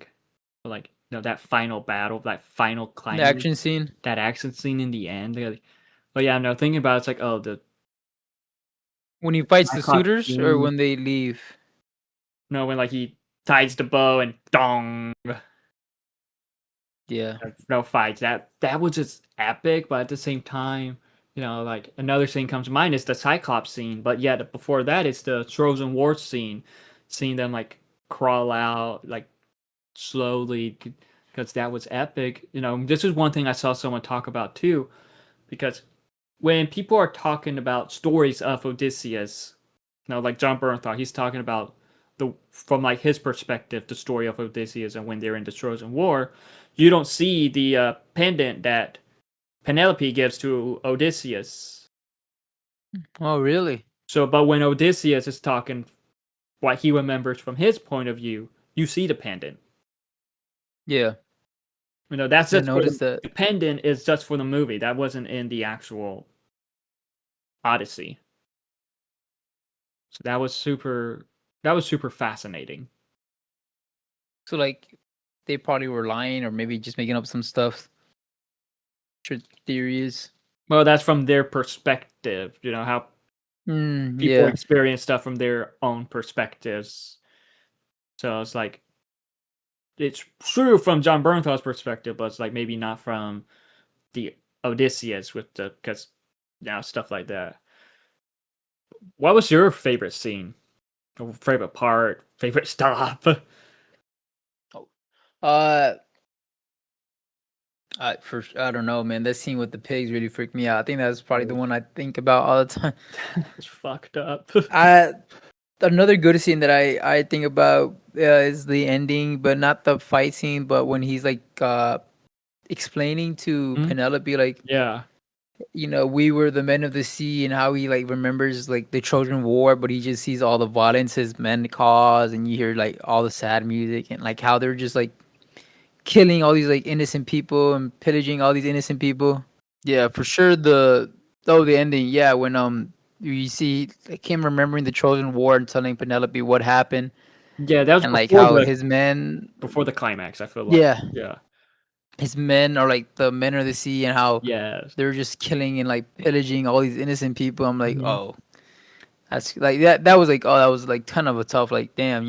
It just made me think about all the war that goes on in our life and and just humanity in general. And I saw someone talk about that before I watched it, and it's like just seeing how it unfolded on screen. It's like, oh, that's very fascinating because I like to see people are kind of like a myth in a way, but yeah, there was still fear that they could attack all the cities And at it the was sea, them. and it was them. Like But that yeah, other than reveal. that, Like even though I knew yeah. of it, and I have heard about the sea people before, not in history through those history TikToks though. And I don't know, just hearing about that, how like seeing how that played out on screen, it was fascinating. It was like, oh wow, okay. Yeah, it was crazy. One thing I want to also get into real quick is I guess the production and like the whole making of this movie, because we heard about this maybe a year ago. It got announced that Nolan was making or wanted to make an Odyssey film, but I think it been in the works for about 2 years since, I guess, since Oppenheimer, because there was like rumors about him working with Tom Holland and Matt Damon and something. What was crazy is that's like, when it was said that Nolan was going to have another film, it wasn't revealed that it was the Odyssey yet. There was Yeah, I for saw some somebody reason there was. theorizing be a helicopter movie. I heard it was going to be like a. Okay, yeah. So it's here. Rumors that it was going to be a vampire period piece. This is what I heard. But also that there was apparently a reboot of what you're talking about. And what you're talking about is a reboot of the 1983 helicopter action thriller Blue Thunder, or an adaptation of the spy British television series The Prisoner, which, of course, none of that is true. We got the Odyssey. Yeah, right. And yeah, the rest is history. As they say. And uh, coming up for this movie, we saw, maybe you didn't see, but I saw a lot of pictures of like all the behind the scenes and all this practical effects they was Yeah. using. Of course, Nolan still uses CGI Yeah, still for like CGI. example Because I when thought those for his like some scenes, men are getting like the tentacles that come out of the the cave. tentacles. Oh my god, that was a fucked up scene too, because he's like, if I don't go down this way, then all my men die. But if I Mm-hmm. do, 6 of my men die, right? Something like that. Yeah. What would you have done? What would you have done? I don't Like know. the choices that he had to make, what would you have making those? You think? I don't know, because we're trying to see him like save as much man as possible, but of course, it doesn't go as planned. None of his So it men felt like make it, right? none of them do. So it's like they were. It was like destiny, like it was destiny that they would You can see like make it. the dread and like the sadness in his eyes, like after that witch tells him like you're not gonna make it, and then after the not Yeah. him, but he like your men are not gonna make it. They're just Yeah. gonna like He's like not trying listen to you. everything in his power to get them to make it, but that just doesn't happen, of course. But still, it's like now just You think they would have? You think he should have just left them be pigs at the witch's house? well, no, because he wouldn't have known. He didn't know, but He wouldn't have his known men would have been until alive. after all that happened. That's when Circe mentions it, tells him how to get to, like, I guess the edge of the underworld, and then after that, when he's speaking to Sinon and Agamemnon, and then that one guy, I think, In the underworld. yeah, in the underworld thing, that like that blind guy that was like instructing them what to do. That's when they tell him the prophecy, pretty much. Yeah. So it's like they had to do that in order to get in order to get more into the To journey get and to learn um more about the and to details of get what will through. happen. Yeah. Yeah, for sure. Really good. Really good, man. Yeah. What was your for the practical effects, what was your favorite, like, I guess, effect or practical scene or something, or just production set that you saw, or You thought like, wow, how do they do this? Or Seeing I don't understand how they did the Giants in Matt that Damon one scene. It was, abs. who? Seeing Matt Damon's abs, it's like, dang, he's shredded. Because I could be that shredded. When he was starving? There's a. Nah, I'm joking, but no. When he's on the boat, where he's on the wood raft. Robert Pattinson I was feel like joking about like how when he saw Matt yeah, Damon, though Matt Damon was wearing a shirt, but yet he's like, I could see his abs through the shirt. Like there was just moments when yeah. watching this, it's like, okay, I understand what Robert Pattinson's talking about. The press tour for this has been pretty funny. I've been seeing a lot of Yeah, clips about it. it's like So yeah, what's your favorite practical. practical effect or just production that you saw in this movie? I don't Troy, understand how they did the Battle of Troy, Giants. the Battle of Troy. I'm still confused about the Giants. Them and the The horse. horse, They all is the suffered horse, yeah. because they all actually suffered in that, but yeah, they're trying to like, you know, do it for the film, but like How do you think that was filmed? Like there's a I giant imagine they had group two, with them in it. but they can't fit a whole IMAX camera in that horse. No, So I'm I wondering if don't they had know. they probably had like one set where it looks like you're inside a horse, and then they had the outside where it's an Yeah, but I actual know they horse. actually did. There was like in like the one inside, there was like they were all stacked upon each other, and that was just. And That's, then some men, like how some of the men were drowning. yeah, that was just so crazy to see, but also just to think about how they were able to do that at the same time, like I mean, it makes sense, like to achieve I don't know, the whole stuff. because it was an Yeah. actual horse. Like they built, it was an actual big giant ass Mm-hmm. horse. I Yes. thought that was cool too because it makes let me just it made it make sense how like why this town or this village that's like protecting its people let this giant horse in. Yes. And that's and how Elliot Page's character ends up dying because Matt Damon had a lie to them saying that it was a horse from the sea, right? It was a horse gifted to them by the gods. It was gifted to them by the gods. That's how that went, I think. But yeah, I agree. I agree. I really like the giant scene too because when they first get there and then they see like this little fucking 10-year-old taller than them, maybe like a couple inches Oh, taller than that them. one. Like when you said the That giant giant scene, I'm scene, thinking yeah. of the Cyclops. Oh, but like those No, the giant 10-foot scene. people. They see that 10-year-old all of a sudden just burst out laughing and then cries, running out, and then these like 16-foot soldiers come out and just massacre them. It's like, what? That's like Crazy. another one I didn't know about that was in the Odyssey. Yeah, that was pretty crazy. I don't know how they did that. Yeah. That was a scene that everybody's comparing in the IMAX. Like, oh, you don't get to see the top of their heads. Like, whatever. I saw the movie in IMAX, but not real IMAX. There's like only one theater here where we Yeah, live there's at, and it's like one. 12 hours away. Yeah, that's the thing with like, oh, you got to experience this in like the true 70 IMAX theater, but it's like there's none near. It's not I've seen people, possible. oh, they're driving 3 hours away to go to one. It's like, I'm not fucking doing that. Yeah, just make the movie good. And like, they're with the Odyssey, they're doing like this checklist thing, like this bingo checklist thing where it's like you could like in each format you watch it in, you kind of like put a mark in on it, and there's like 6 formats to watch it in, and there's people watching it 6 times, doing all that. Damn, people really don't got. I thought I didn't have a life. And it's like, okay, I'm not fucking doing that.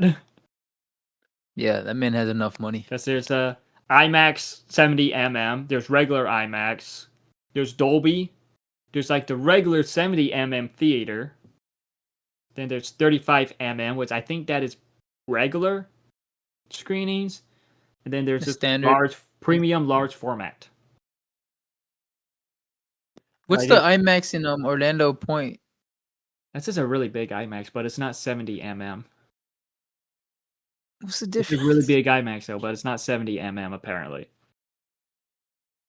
That's so dumb. Yeah, it is. Now they're gonna be like, his next project is gonna be like, oh, you gotta experience this in the Sphere, and it's gonna be the Las Vegas Sphere. Oh my gosh, now it's gonna be like IMAX mix with Screen X in the Sphere. Damn, people must was the 4DX one of the other ones people had to watch it in. I haven't seen nothing. Oh god, I've seen videos of like the 4DX, the water and all that. I've been thinking about if I rewatch it. I kind of want to rewatch it in 4. We should go watch it in 4DX if we ever decide to rewatch it. I'm good. You still need to go watch a movie. You still need to go watch a movie in 4DX. I feel like I'll get seasick if I watch the Odyssey in 4DX. Well, that's the point. Yeah, well, at least something. Not the Odyssey because that's too long. But maybe we should go watch a movie. We'll do it for Demon Slayer 2. Me and Gus went to go watch Demon Slayer in the 4DX, and that was a crazy one too, man. Superman was a fun one to watch in 4DX because you see all the snow falling. Yeah, I did. That's cool. I don't recommend 4DX, to be honest. It's just a one-time. It's just a fun little thing, but I would not want to watch all my movies in 4DX. I do gotta ask. Too much. You can't eat popcorn and drink soda in it at all. I do gotta ask, like when it comes to this movie, do you like? What do you think about like? If you were to rewatch it, do you think it would like have like it would like feel the same, or just be like okay? Because there's some movies that's like it does feel like it is just a one-time watch. I feel that you watch it again, it probably won't hit the same, but still. I don't think it would hit the same for me for sure, because now I know all the stuff that's gonna happen. Yeah. Like I said, I wasn't a big Odyssey or literature fan back in for Greek in general. Yeah. I didn't know much about the whole journey into the Odyssey. Mm-hmm. Yeah. So, but as for action and storytelling and epic in general, I think it will hit the same in that aspect. Yeah. My thing is, is it worth rewatching at home? Yeah, that's a big issue with me. Like after I watch a movie in theaters, I'm like, okay, it's good, but like, is this a movie I can enjoy and actually sit down for 3 hours and watch this at home? Yeah, exactly. I get that. I don't really do that with a lot of, especially with Christopher Nolan films. There's not really a lot that I just sit down and watch at home. Yeah, besides The Dark Knight. Maybe I was gonna say only two of those movies. I technically only one. I only rewatched the one with Joker and Bane. Mm-hmm. I don't really ever watch the first one. Joker and Bane Begins at home. Yeah, The Dark Knight and Dark Knight Rises. Yeah, and then Inception. I like watching. I could rewatch that at home. I only watched that once, and that was really good. Interstellar. Cool. And I don't know. For me, it's like I find him. I'm not crazy for Interstellar, honestly. I get it, but I get it. I like the story and the science stuff. Yeah, it loses me. Brandon's not a big thinker. No, no, I for sure. Even with I have an issue with this with Marvel movies too. Like it's just hard for me to sit down and watch it at home. Yeah. One movie that I recently watched at home again was Obsession, and I thought that was good. I watched that at home, and yeah, it was great. I could for some reason shorter, smaller movies are easier to watch at home. I don't know if it's just my ADHD brain. I feel like it's something like that time too, because sometimes let's just say it's like midnight and you start a movie, then it's like you're getting tired and you look at the time. It's like, oh, why did I start a 2-hour movie at 12 in the morning? Well, I don't think a lot of our viewers, a lot of people in general, are doing that, Brandon. Probably not, but still. No, like if I start a movie, I usually start like around 4 or 5 in the afternoon when I'm getting home. If it's a 3-hour long movie, it's not gonna get done until like 8 or 9. Yeah. So yeah, that's my thing. Like, is this a movie I could just sit down at home and rewatch? Yeah, I get that. Yeah. I don't know, man. Less and less. I think I just prefer watching movies in theaters now. Yeah. Instead of just at home, it's hard for me. Like I like watching dumb TV at home, like shows, or maybe like I could put on like a cooking competition. Like sometimes like put on, like sometimes I like because on Disney Plus there's like this they have like this Simpsons stream on Disney Plus, and sometimes I just put that on for like background noise, or like just when I edit, so there's something going on in the background. They need to start doing that like with more stuff. Like basically make it like it's like cable. I feel like if Disney channel, Plus, but I feel like if Disney Plus had like a live stream where they would just put like old movies or just movies, that would work for me. I could just put that stream on, and just whatever movie they have playing, I could just watch it in the background. No, but like, how do you think? What about you? Do you think you rewatching this? Is this a movie you think you could rewatch?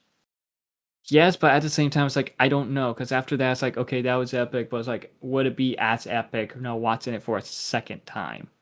Me and my cousin were kind of talking about that right after we watched the movie.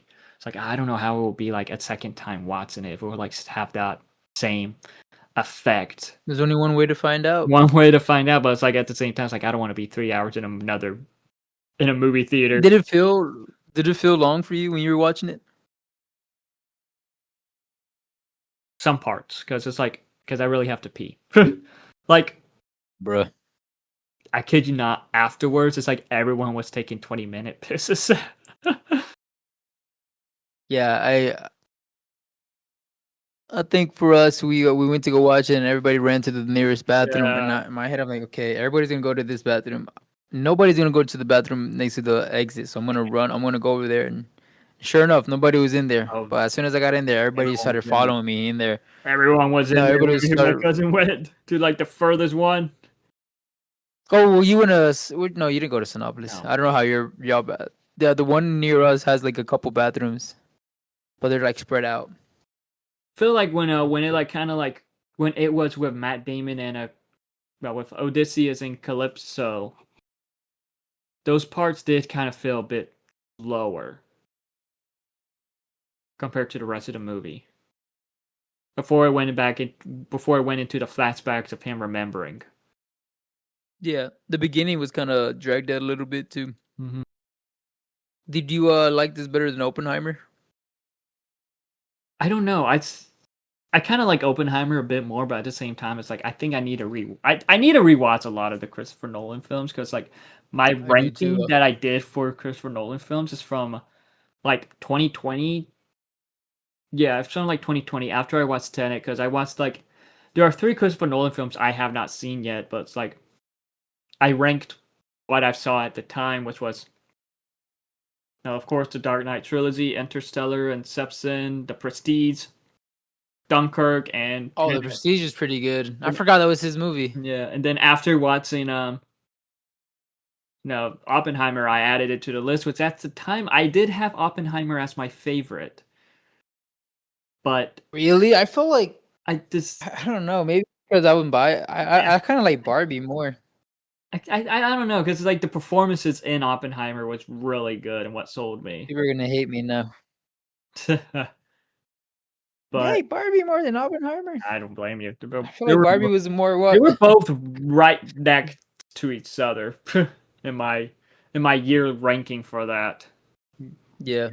But I kind of like need to like rewatch a lot of Nolan films to do a full. If I were to ask you, I was gonna ask you if I were to ask you to rank these Christopher Nolan films, you wouldn't be able to.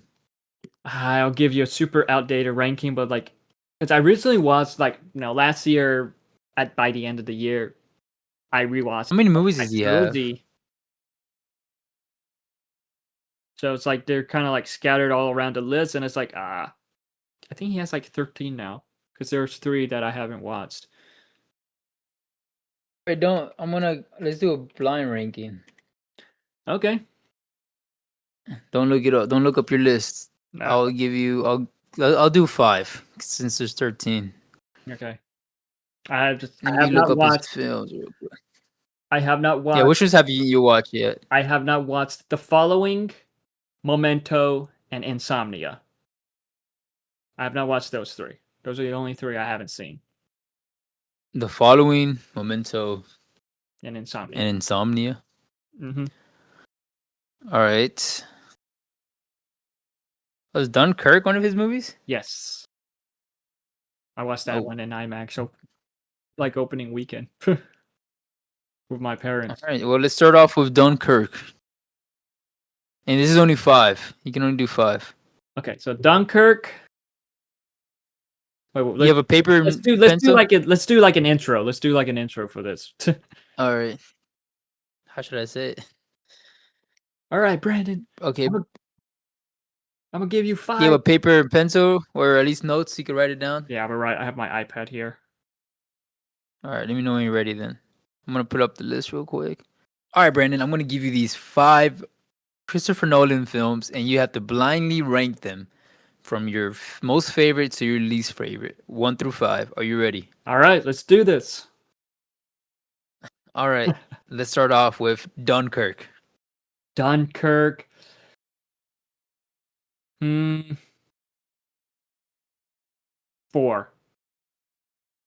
All right. Dunkirk is number 4. All right. Good choice. Good choice. Let's go with Interstellar. 5. You're gonna break a lot of people's hearts with this one. Huh? I know. I did.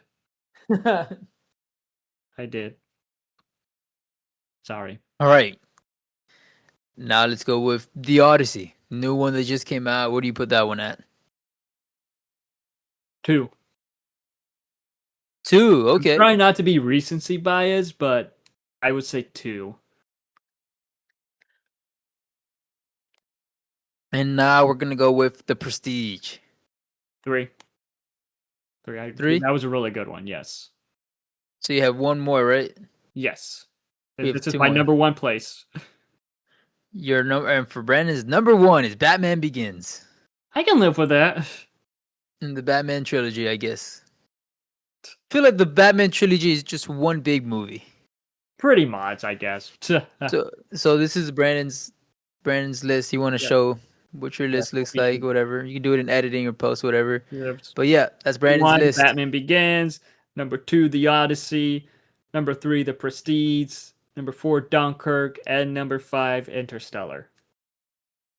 Damn. Yeah, you're gonna piss off a little bit. Sorry. Nice. All right. Well, what is yours? Okay. Welcome back. We're gonna be. What's up, everybody? So Marin is going to be blind ranking 5 Christopher Nolan films. Are you ready? Yes. All right. So we're going to start off with The Dark Knight. Which one? The Dark Knight. Just The Dark Knight? The Dark Knight. I'm gonna put that at 2. 2, okay. Yeah, 2. I'll put that at 2. Right. Now we're gonna do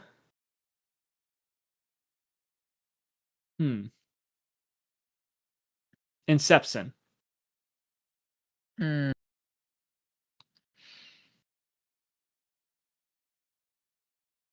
A 3. I don't think I like it more than Batman. I'll put it at 3. It's been a long time since I've seen that one too, though. Okay. Next, we're going to do Interstellar.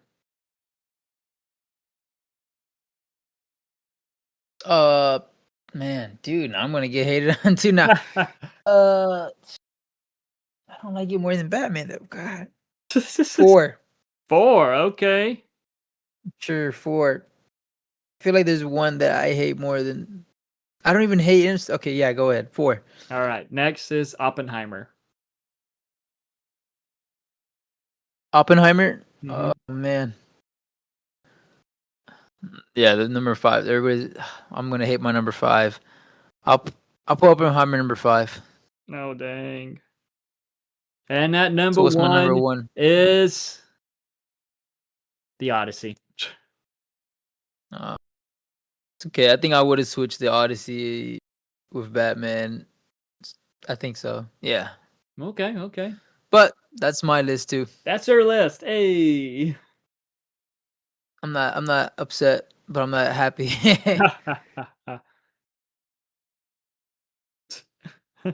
Okay, but like, I guess moving on from the blind ranking and stuff, like blind ranking. Brandon, are you ready? I'm gonna give you 5 actors from the Odyssey. You got to rank them from hottest to least hottest.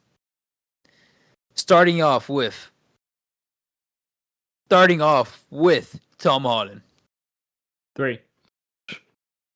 3. Okay. Okay. Well, we start. Then we're gonna jump into Robert Pattinson. 1. He's your number 1. Unless Anne Hathaway comes in, then she'll be number 1. Just let's call it a blind ranking. Yep, You already put Robert Pattinson. All right, number all 1. right. All right. Next, Lupita. 2. 2. So you have your 1, 2, and 3 filled out. All you have left is 4 and 5. Oh boy. Sorry. I was gonna say something. Anyways, your next is Travis Scott. 5. 5. 5. Okay, your number 4 is Anne Hathaway. Okay. You don't seem happy about your list. I'm not. You're the one that put Robert Pattinson at number 1. He's Batman. Okay. Anyways, moving on. Okay, We're talking about just no after the before our internet crashes again. Yeah, before our internet crashes again. I've seen a lot of people like kind of like, oh, this actor should work with Christopher Nolan. This actor could work with Christopher Nolan. Like, it's seen like Tom Cruise's name, Ryan Gosling's name. So it's like, who are some actors you would like to see work with Christopher Nolan? I don't know, dude. I feel like he's worked with everybody. Don't you? I would like to see his I would like to bring in like smaller actors, like maybe less unknown actors. Yeah. I don't know. I feel like a lot of big actors just want to work with him and do any part. So, like, I don't know. Maybe I've seen Tom Cruise to be honest, be thrown around. It's like, oh, him and Tom Cruise making a movie together would make $1 billion, which could be true. Yeah, I feel like that'd be cool, but yeah, there's not really any actor. I'm trying to think about his movies that you would kind of make. Yeah. If it's does it have to be one that hasn't worked with him in the past before? Never worked with him before. I don't know any that. Timothée Chalamet. He already did in Interstellar. What? Oh, he was a kid, wasn't he? No, it's funny. Like, yeah. Tom Holland was like, for his role, he's like, oh, I'm surprised they didn't get Timothée Chalamet. That would have been a good choice. No, Tom is better. Telemachus. Anyways, maybe Tyler the Creator, since he likes to work with rappers now. Apparently so. You said Tom Cruise would be yours? No, I'm just saying that's the one that the people on the internet is throwing around, which isn't a bad choice. Oh, so what would be yours? There's so many I think would do good along in a Christopher Nolan film. Like, one of the ones that like 2 actors kind of come in mind. I feel like. Well, then again, I'm looking at the figures of them on myself right now, and it's Sebastian Stan and Benedict Cumberbatch. I feel like those 2 could be really good in a Christopher Nolan movie. Yeah. Oh yeah, those would be good, especially Benedict Cumberbatch. Mm-hmm. But I wouldn't mind seeing him. Seeing like looking at more of the Avengers I have on myself, it's like, oh, like I'm seeing so Chris Hemsworth. Another superhero movie. No, I'm seeing Chris Hemsworth, and it's like, I think he could do good in a Nolan film. Yeah, I feel like anybody would do good. He's really good at like working with his actors, I've heard. And yeah, there's some actors, like, Hugh Jackman only did 1 movie with him. Scarlett Johansson only did 1 movie with him, and so it's like, I think it would be cool to like see him do another movie with Hugh Jackman. Ryan Reynolds would be a fun one. I don't think I mean, he had Robert Downey Jr. on set, and during that press, Robert Downey Jr. was making Christopher Nolan laugh like crazy. But it's like, damn. Now, me and my cousin was talking about this and how we want to see. We were jokingly talking about how because we were talking about the Dark Knight Rises, and I was like, I want to see, Kristen Bell and Anne Hathaway together doing another Christopher Nolan film. And he's like, oh, that'd be cool. It's just like, because yeah, they had great chemistry in The Dark Knight Rises, and it's like, guys, why do we only have this for one movie? Tom Hardy. Speaking of The Dark Knight, Tom Hardy would be a good one too. Tom Hardy was in Dunkirk, and I don't care. And Inception, so he already did 3. And he was in Batman. Yeah. Inception, Dark Knight Rises, and Dunkirk. While Cillian Murphy was like in, Cillian Murphy was in the Dark Knight trilogy, Inception, But Charlie Dunkirk. Cox. Of course, yeah, Charlie Cox would be a good choice would be good for a Nolan film. That could work. Now, anyways, now I do want to say though, maybe in an alternate reality, if he was still alive, I think Chadwick Boseman would have been phenomenal in a Christopher Nolan movie. Yeah, I agree. Yeah, but I could kind of see Michael B. Jordan too, though, because Michael B. Jordan would be good in a Christopher Nolan film. Adam Driver. Any Mexican actors? Marin Hernandez. You're not an actor. I mean, I could recommend a Mexican actress, Melissa Barrera. Salma Hayek. Trying to think of some others. Is that all? That's all you know? No, there's more. I'm just trying to think of like Fluffy, George Lopez.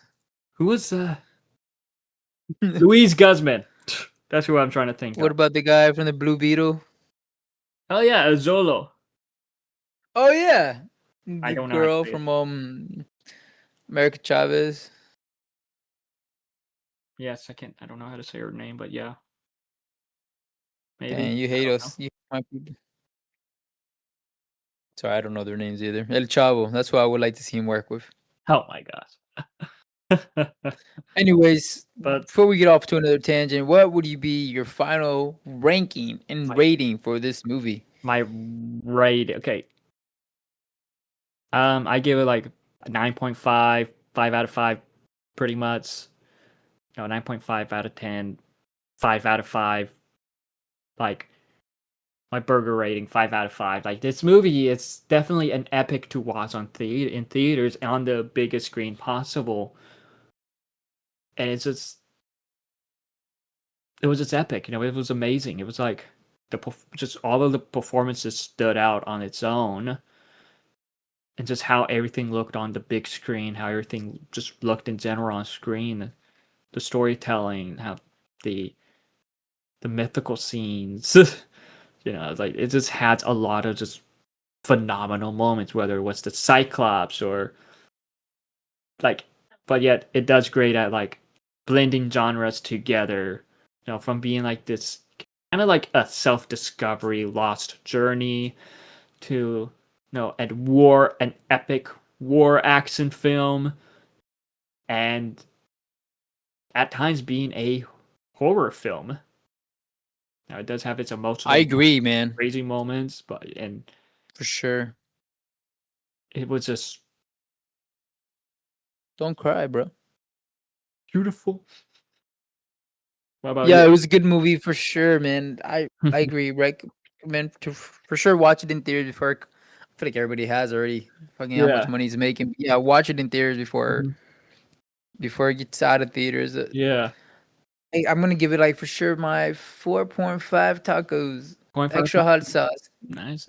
Chile, a little bit of cheese. Some Corona. No. Wow. Great star-studded cast. Maybe a little too much star-studded cast, but I didn't mind it. Yeah. No. While he wasn't able to join us, I'm gonna insert a clip of Gus talking about his thoughts on the Odyssey right here. So, it's on to you, Gus. An honest review of the Odyssey by yours truly, Gus Bus. So, first and foremost, I think it was an absolutely amazing watch. The cinematography, the lack in CGI, the story itself. It's already such a great story. What Christopher Nolan did was absolute amazing cinematography. I loved every bit of it, from the, I don't know how much in the spoilers that we're trying to get into, but from, I'll try to give, not, you know what, screw it. If you haven't heard of the Odyssey, there's no such thing as spoilers. This story's like 3,000 years old, all right? It was amazing seeing the Cyclops, Circe's Islands, Calypso, I mean, Agamemnon, freaking, what's the wife's name? Penelope was amazing. Telemachus, the guy that Spider-Man plays, what's his name? Tom Holland. I forgot Agamemnon's brother's name, played by the Punisher. He was really good too. It was really awesome to see his character. But truthfully, I love a good Spartan story, except for the fact that Spartan, the 300 movies take place like 2,000 years. Was it later?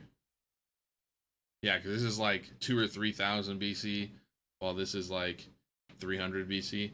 So I don't know. I truthfully thought it was an amazing watch. Going off subject too much. I thought it was an amazing watch. Give it a 9.1 out of 10. The only reason that it isn't a 10 out of 10 is nothing is truly a 10 out of 10. But it's pretty dang near close in my book. I think that's a really good rating.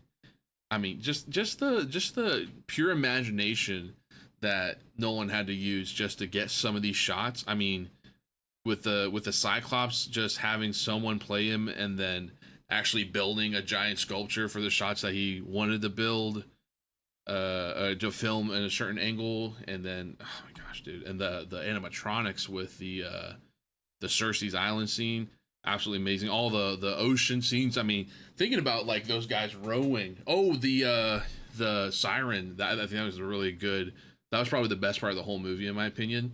Just the whole, you hear the music, like everything gets quiet but the music, and you just see Matt Damon, Odysseus, just looking out and crying, and the way he describes the siren song, I mean, absolutely amazing. I loved it. There was another part I really liked. Oh, the scene where he shoots the arrow through all the axes at the very end, that just to show that to show Penelope that, yeah, I'm back home, baby. Boom.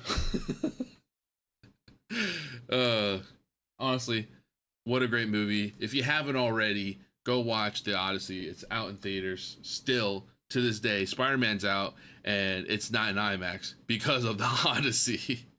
I truthfully think that it will go down for having every single Oscar that they can muster up. All right. Thank you, Brandon. Thank you, Marion. Go back to your journey into fantasy. Peace. Bye-bye. But Marin, like, right now, this is a lot of people's number ones in their yearly ranking. Where would you say this is for your yearly ranking? I know you have an updated letterbox, and I don't know, man. whatever. Like 3. 3? I gotta see, because I know my number 1 and number 2 are always switching. It's still like Bone Temple and Obsession. Right. I don't think I like Odyssey more than those 2 movies, to be honest with you. Okay, that's nah. Okay, hot take there. Do you? You like it better than those 2 movies? I feel like this is a hot take right now, but I actually have the Odyssey at my number 2 because I feel like I like Project Hail Mary a little bit more. Oh yeah, I gotta look at the list again. Project Hail Mary was really good. I don't know if I liked. Amazing. They did Nightmare between Ryan Gosling and Rocky. That's just cinema. Excuse me. As for just like a story aspect of the like storytelling, I agree with you. I think Hail Mary was a better movie. Yeah. I forgot that came out this year though. It came out so early, like February or March, right? March. I gotta see a list of all the movies, but I don't know. For me right now, it's still between Odyssey, Obsession, and Bone Temple. Okay. That's my number 1. Odyssey is pretty good. It's a good, epic movie. It's just I don't know if it's this. I don't like as just the story, like practical effects and CGI and like the way it was shot. It was like awesome and freaking clever and exactly. So much innovation to it. The cameras they used, it was all new cameras. I was like, just the story itself. Like I've heard not maybe not the Odyssey itself, but I've heard stories just like this before. And I want when I pick my movie for the year, I want it to be like a story, an original like crazy story that I haven't like the Obsession and Bone Temple. I get Even Hail Mary. Like I know that's a book; it's based off a book, but it was something I didn't know about, and I thought it was really good. It was amazing to watch on the big screen for sure too. Yeah, but with that, guys, I want to thank you guys so much for joining us in this journey today. Yes, thank you for joining us, and tune in next time as we will most likely be talking about Spider-Man Brand New Day. Most likely, yeah, probably. I gotta watch. I gotta get my tickets. Probably gonna watch it on a Monday or Tuesday now. Yeah, that's good. That's gonna be a crazy podcast when that happens. I'm not gonna be able to set up during the whole time. You're gonna be like, all right, that was the news, guys. No, we're skipping news. We're jumping right into Spider-Man. All right. Sounds good. But now, thank you for watching, and definitely tune in next time for our Spider-Man talk. And with that, I want to thank you guys for joining us into this journey into the Odyssey.